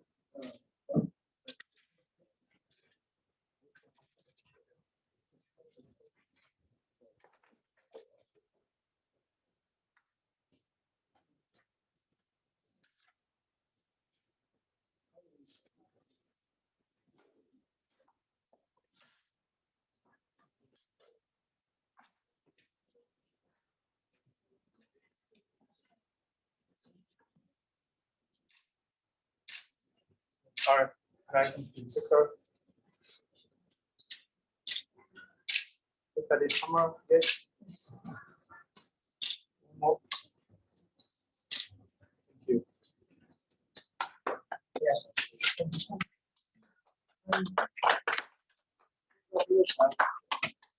And finally, yeah, we will go back to the seats. Thank you. I will still call you back.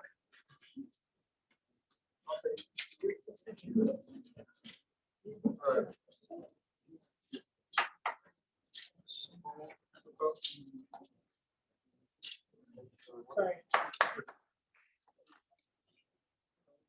This is the final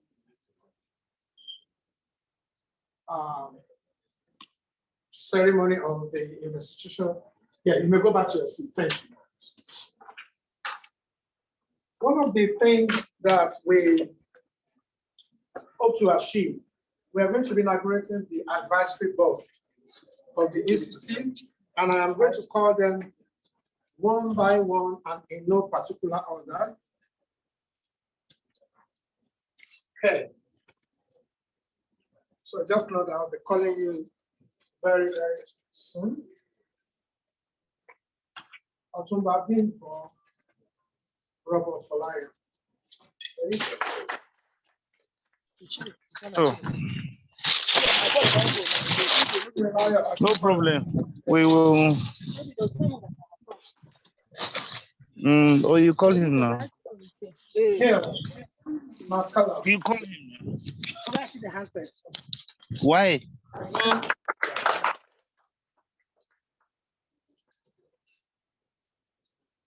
Professor Rotimi Guys in attention.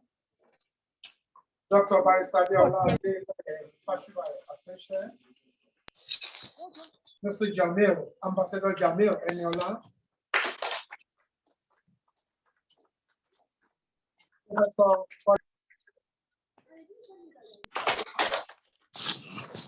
Felix Makonjola, I think he has a representative.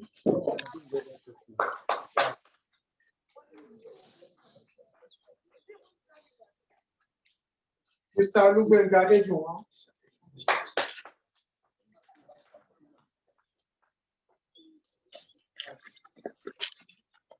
Then Barrister Titi Lola Aboyade. Did I even press something? Just before I join them, because I'm also involved, have I covered everybody? I think so. Yes. Thank you.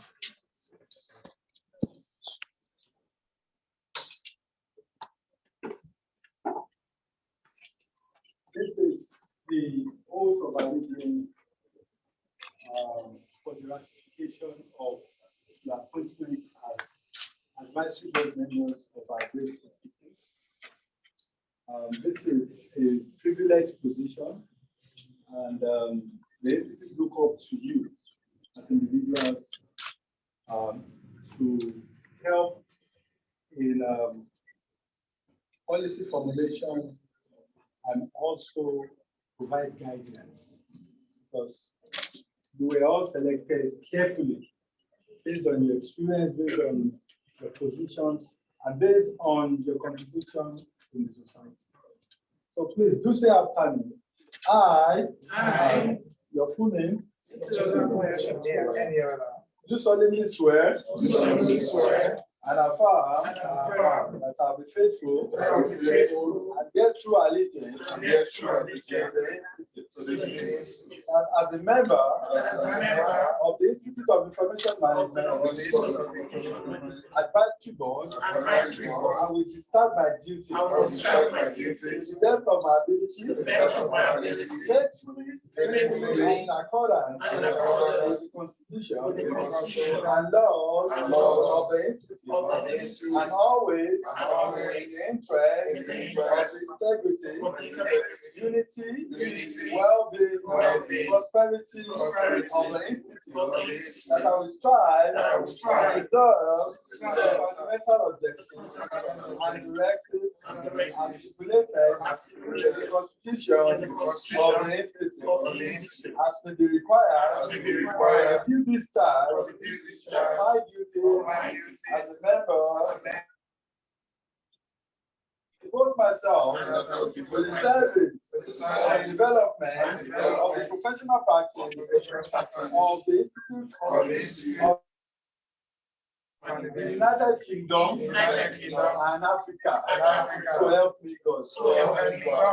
By the power conferred on me as the president, international president of our great institute, the Institute of Information Management, IIM Africa, I now officially accredit you as IIM Advisory Board members for the IIM UK chapter. Congratulations. Thank you. Okay, UK chapter.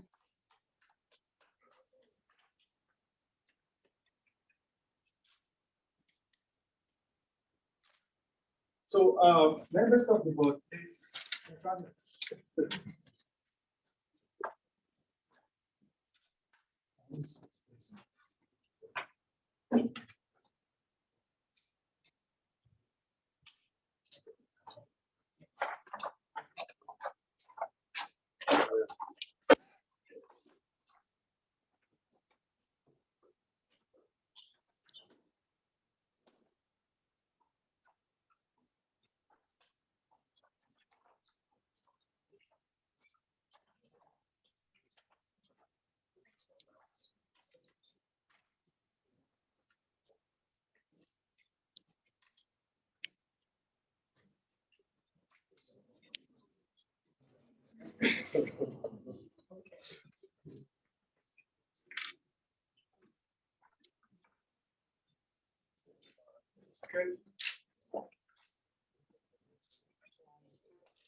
Thank you.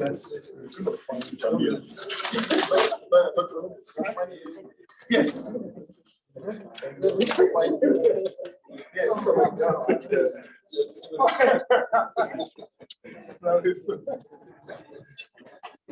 Okay, we are, these are.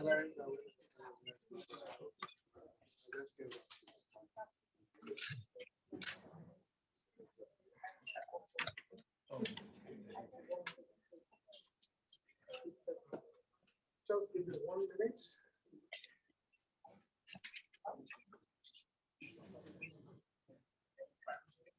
I think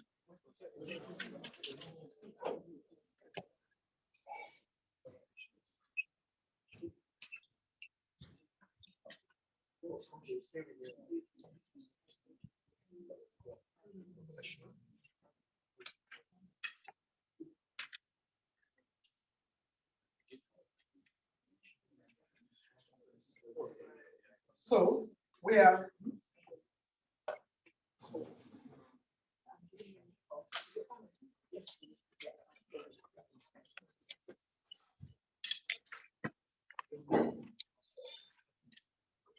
okay. Congratulations, we are gradually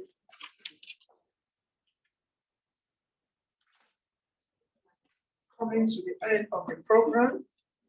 And I'm just checking my notes to make sure that we follow up with her. Can I just ask, if you are here and it's not been called for anything, I think I missed out the prayer items. I think I recognize everybody, but maybe you're not here when I was recognizing. So thank you very much for joining us. Just bear with me for 1 minute. We've covered virtually everything. Can I just ask a volunteer from the fellow, honorary fellow, and the fellow and the advisory board? I may likely be picking them myself. So you can decide among yourself. One person to just give a short remarks, acceptance remarks. So I want a volunteer. You have 2 minutes to discuss amongst yourself from the honorary fellow.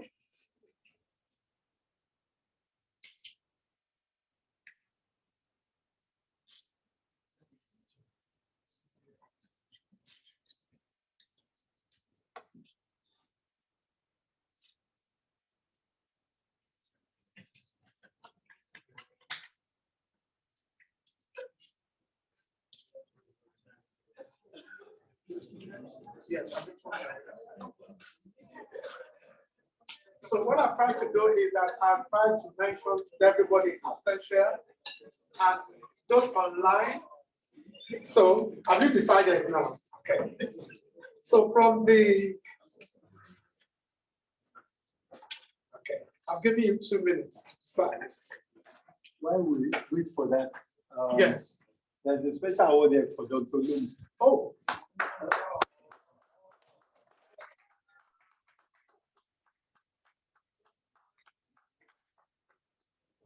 Thank you. Oh.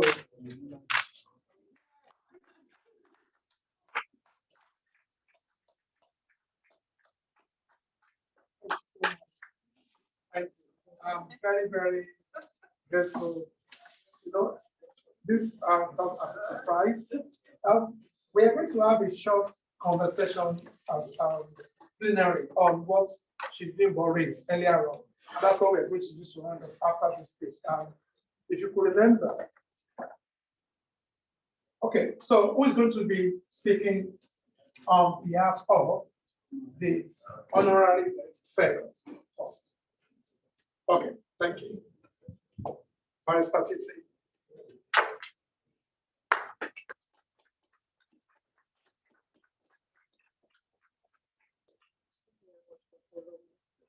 Hello, everyone. First, I'd like to clear something. I'm a law graduate. I'm not embarrassed. So, it's an honor to be identified and appreciated by such a great institute. I believe I'm speaking on behalf of everybody. We have not taken this lightly, and we appreciate you, Mr. and the board of directors and every fellow who are before us, not old fellows, but the fellows who are before us. And we promise to uphold the honor and integrity of the institute. And we also promise to commit to continue to make impacts in the society, because I believe that's what has brought us this far, with the help of God. So thank you all for coming. We appreciate you, and thank you everyone. Congratulations.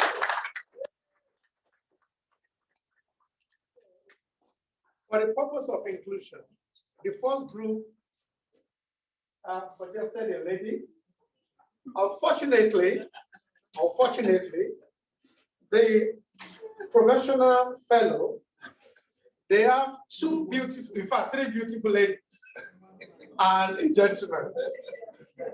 So, in fact, if I have my way, I don't want to let them decide, but I will allow you to decide.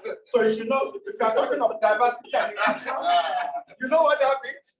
Diversity, because if somebody is looking at that picture, diversity, inclusion, equity, you know what I mean. So the volunteer can step forward. I'm not saying anything, and give his remarks.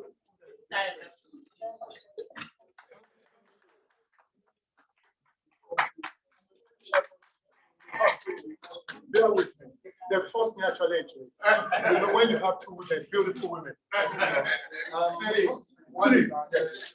All I just want to say is I thank the founder and everybody that is present here, the fellow member. It is an honor and a privilege. I can assure you we're not going to take it lightly. We will make sure we have an impact on today's organization. Thank you very much. God bless you. So, if we are still following diversity inclusion, on behalf of the advisory board, by now you will know who will likely be called upon to give, if you are looking at male, female, diversity, inclusion, and all of that. So I'm not saying anything. I want the representative of the advisory board to say a few words. Me? No, not me. It can't be me. It can't be me. I want us to look at this carefully. I want us to look at it carefully.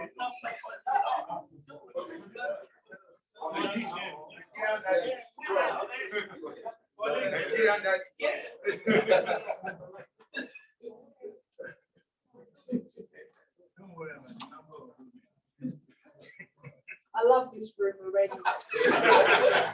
Let's by women. No, not forgetting our men. Can I just, first of all, pay tribute to the president of the institution. Well done for all you do all over the world. It is not an easy task, and we acknowledge that. And so today, on behalf of the advisory board, I'd like to assure you that we will work with you one day at a time. Any country that you go into and you call upon us, we will be there. We will be here to represent the institution without fear or favor. Do you agree? Yes.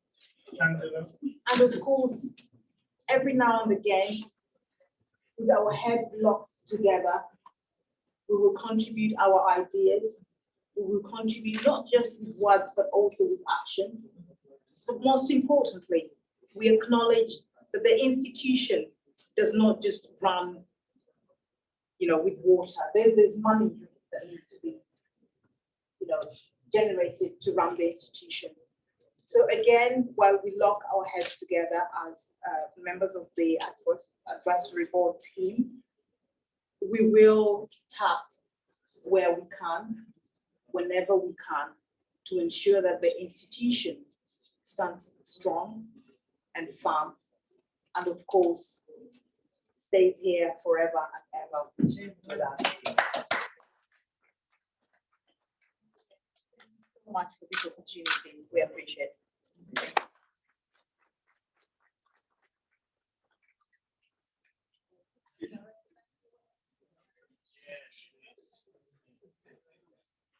I'm going to call on our mother from Nigeria. When she was coming, I think she left her gown in flights. And she came from different parts of the world, but we pardon her. We are supposed to find her like my brother, Ambassador Eniola, but we decided, because I was told that exchange rate of pound to Naira is not all that is. So to give the closing remarks on behalf of the Institute, I will UK representative, I will invite Mrs. Yemisi Ezebube, FIIM, to give a closing remark before the vote.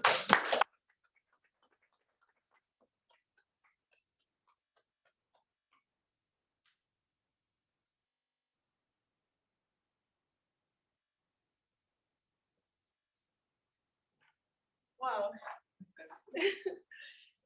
Hi, everyone. Congratulations to all inductees.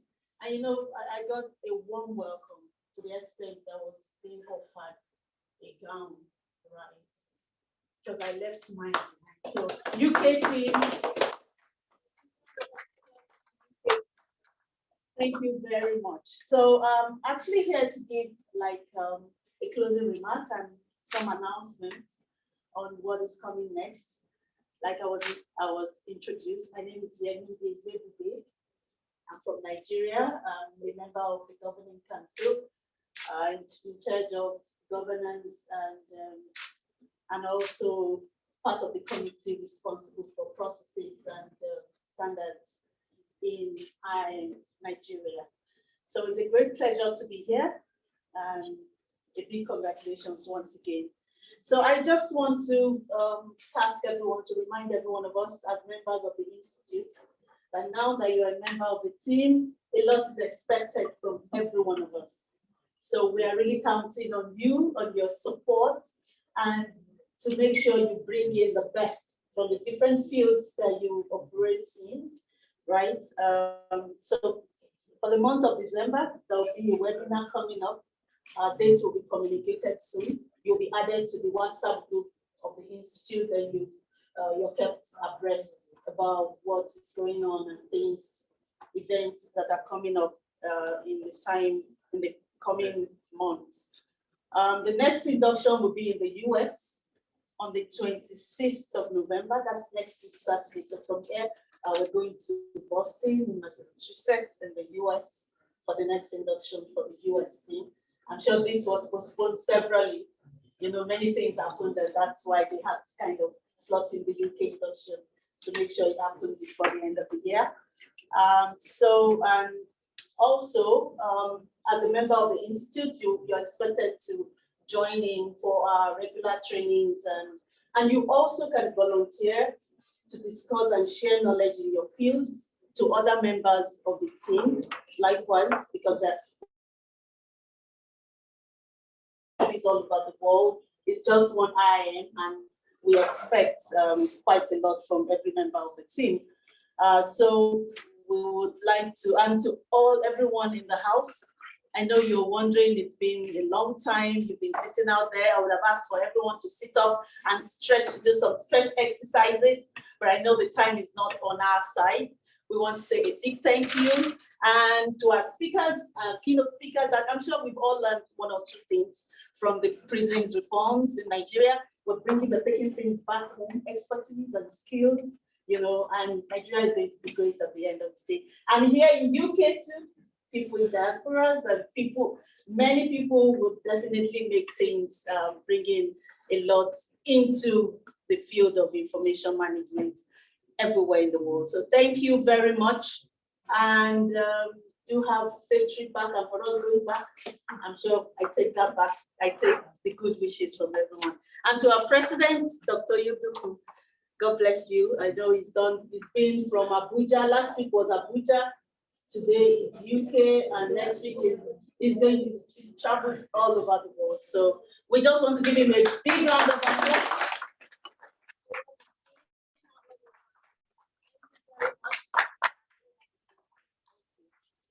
Thank you. Before I call on our president, there is a short presentation we have to do. So one of our board member and fellow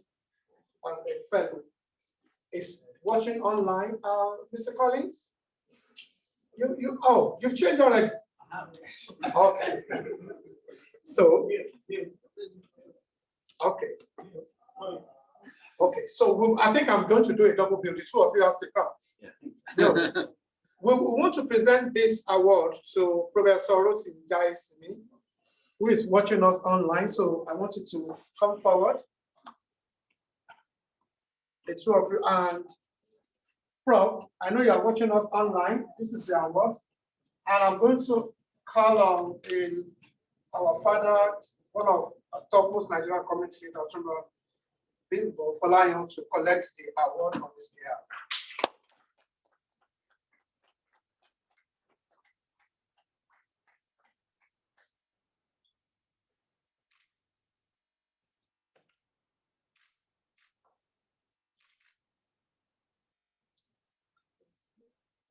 Thank you so much. And you can join us. Yes.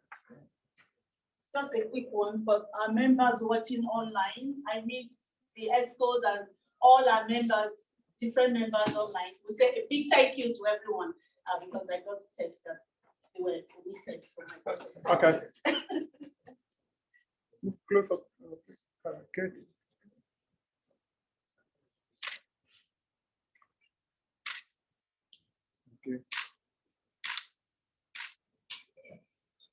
Okay. Before we go into the group photograph, thank you. I would like to invite our president, the chair of the president of the Institute, Ambassador Dr. Oyewole, to give his vote of thanks. We now follow that with group photograph. Can you step forward, sir? And before his speech, I have a present for you. I've just written this book and it became a bestseller in the world, and I just want to present it to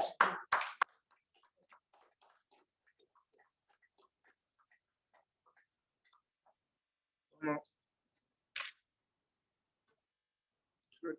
Thank you. It is called Leading Through African Ubuntu. We will have had me talk about Ubuntu earlier on. So, President, you have the floor. Distinguished ladies and gentlemen, I want to say a very big thank you for making our time to be part of this year's annual convention. Most especially our teams that are working behind the scene. They are not being seen, but I believe we all can see the impact. I want to use this opportunity once again to congratulate all our adoptees. You're coming into the institute to believe will be a kind of blessing to us, and we take the institute to the next level. And to our guests, thank you very much. We wish you safe journey back to your various destinations, and we believe that in 2023, by the special grace of God, we all will be alive to witness the 2023 edition of this particular program. And even before then, several other initiatives that we will be embarking on in 2023 in the United Kingdom. We want to use this opportunity to invite you to participate actively. And for those of us that are yet to become members of this great institute, beyond the honorary fellowship and the professional fellowship, we've got senior professional grades for professionals in any field having a minimum of 10 years of work experience. We also have professional membership grade for professionals with 5 years of experience. We have associate for those with 2 years of experience, and we have for graduates with no experience and also for students. So organizations also have the opportunity to be part of this. Like VirtueSync is actually a corporate member of this institute, and you can also register your organization to become a corporate member of this wonderful institute. So on that note, I want to say very big thank you once again. The program is not over yet. We're supposed to be in our room when we're having the reception, because we started with procession and we're going to end with reception, which means after the group photographs, we're going to be marching out the same way we marched in at the beginning of this program. Thank you and have a wonderful weekend. For all the board members and those who are watching us, thank you very much for joining us. We are going to have a group photograph. I just got a message that today is International Men's Day. So we are celebrating all the men. Congratulations for today. And one thing I love in Nigeria and culture is that they have greetings for everything. Happy Monday, happy Tuesday. Happy International Men's Day. So can we come forward for all the men in the house? All the men in the house, please. International Men's Day. All the men in the house. Yeah. Congratulations.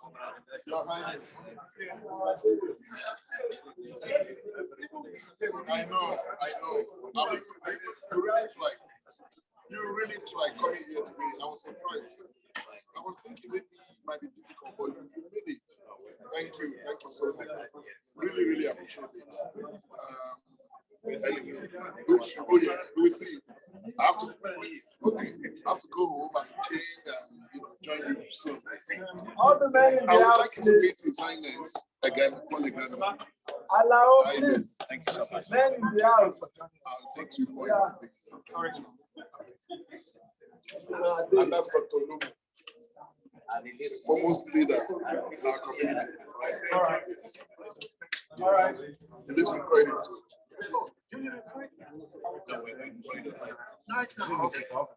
Hey, you can council members, dear president, board of directors, the executive board. Collins. Collins.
The room all around. I want to just come to told that she will not use the feeling of madness.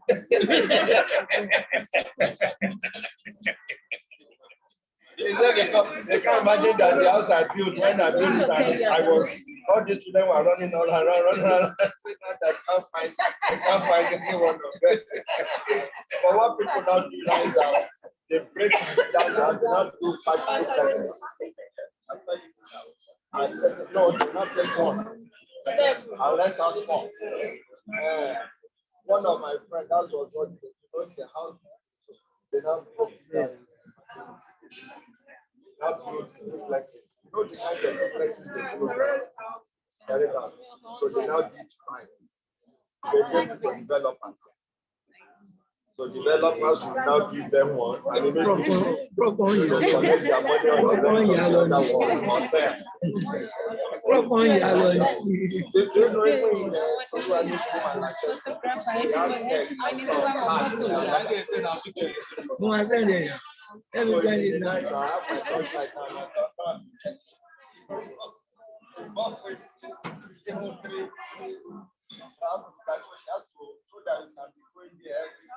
You have to put some clothes. Like as much as she gets so that at least once every morning you have to go in the know what's going on. Yeah.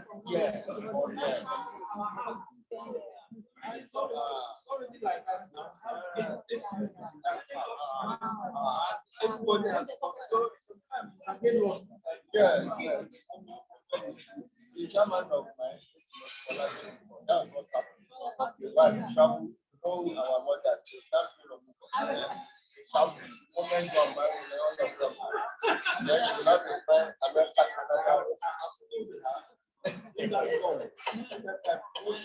and one paper.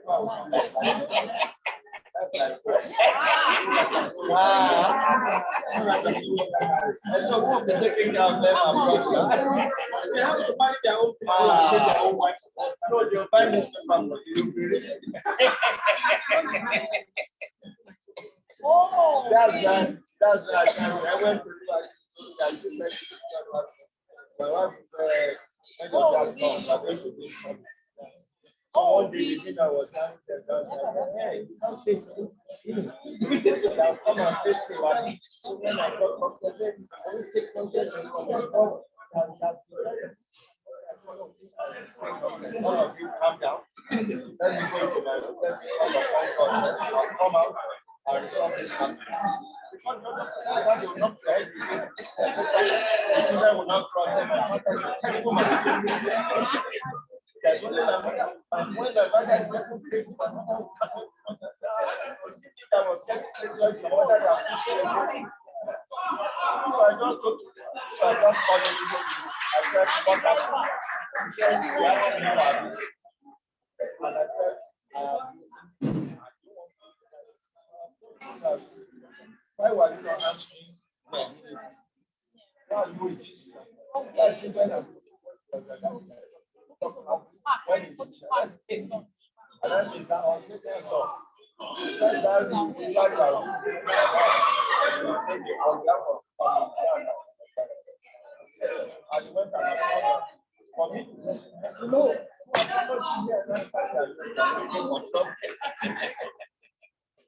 you know that sometimes people want to get to so you have to apply wisdom. I don't know how to embrace voice color on my hand. It's media. So when I got on that, I did something. Now you know there are different ways to do that. They can do some or you that. I said, I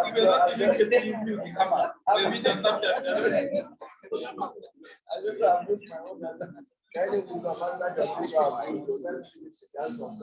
it's not that I've never had that small one always as are you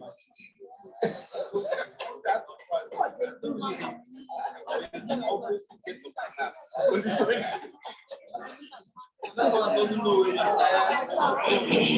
And that is like Dory on Google.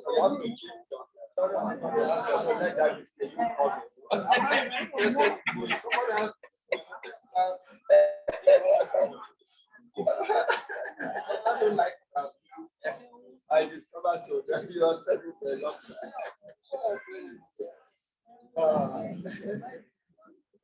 And you know when she now decided to start I was up. So one day she has come from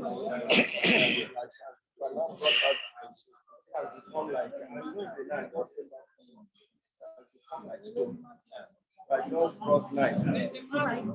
I right and now brought night. And this thing that they used to Pastor, break. Are you going? That you know this just got into my I can see that they are following me here. I saw your son. The last time I went to Induction. I saw your son when I went to Induction. I didn't know you had to see attend that time. All right. All right,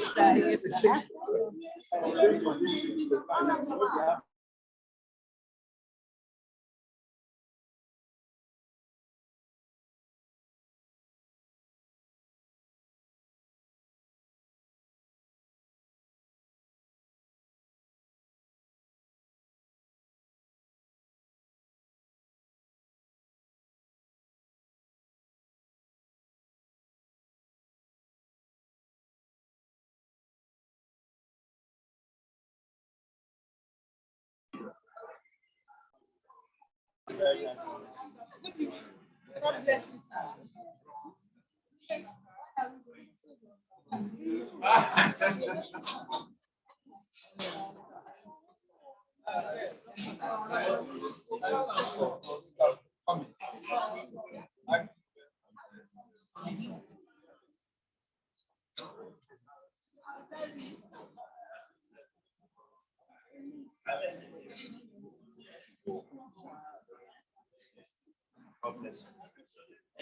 You didn't send all the pictures. I'll send it once. Check your own. You sent only two. Okay, yeah, okay, you want them? Okay, I'll send them.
Your debt, there will always be something to think about. One should just be a prayer for them everything. At all. At all. One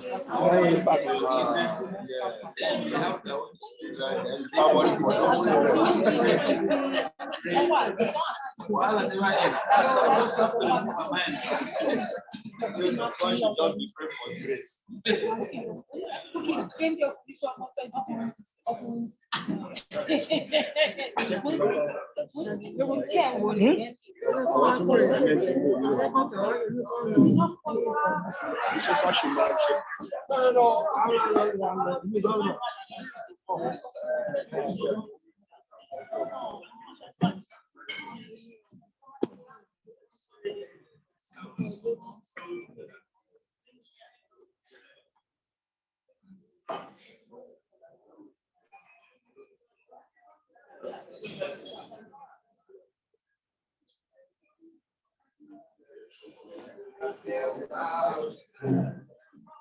Everybody is serious.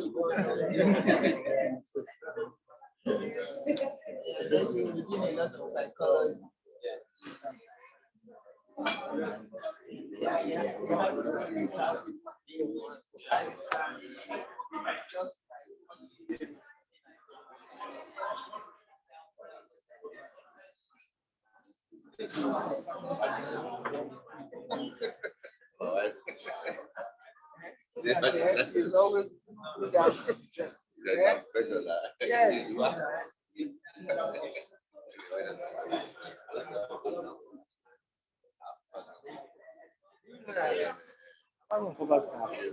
I have a normal heart. I have about 20 different types. Honestly, this one is better. Even polo caps I have that for those one I have them for jeans and coat on Fridays. Eh? Sunday. You really the outfit for your class. I will be able to put it on in the job. Only when I finish. Okay, when you finish, okay, yeah. I put that inside my car. So when I'm going, I put my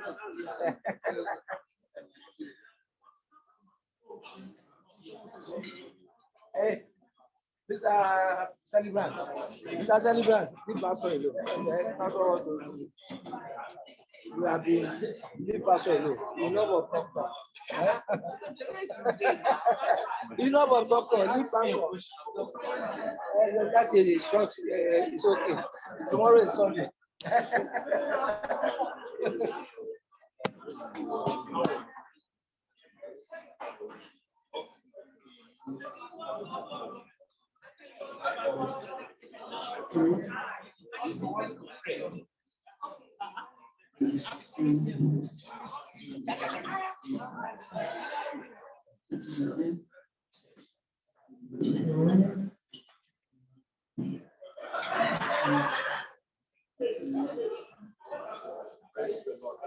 Hallelujah.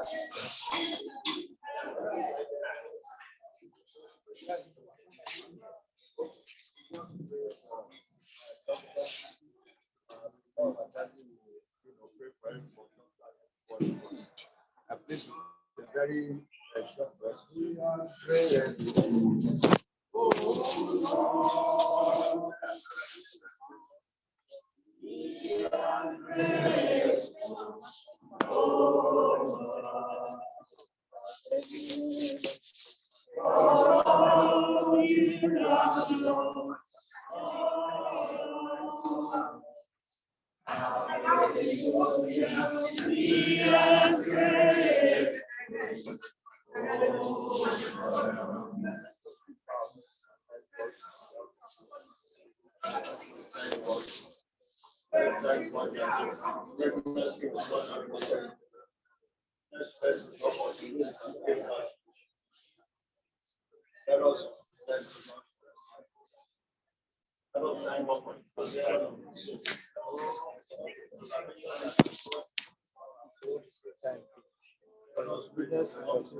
Amen.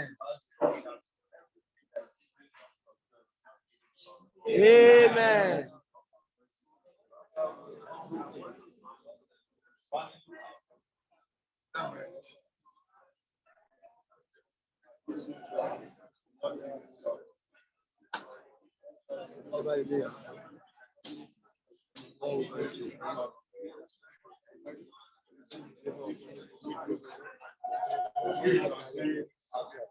Amen.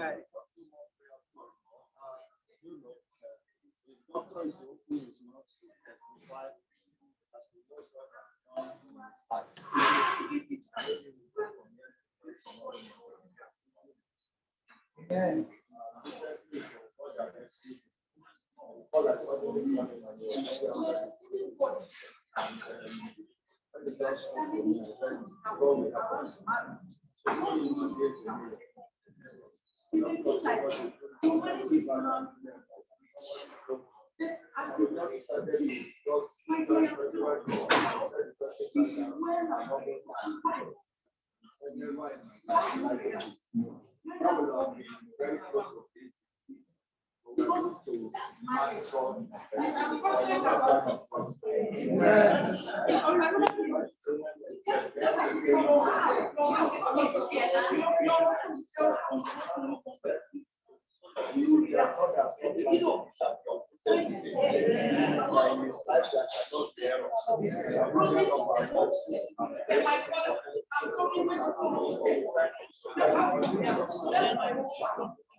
For taking my time.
Let's pray for one gift for Doctor. God always reveals things to him ahead, and it has always come to pass. Oh, yes. I know God will reveal it to you that means about 120. Happy birthday to you. Happy birthday to you. Happy birthday. Happy birthday. Happy birthday.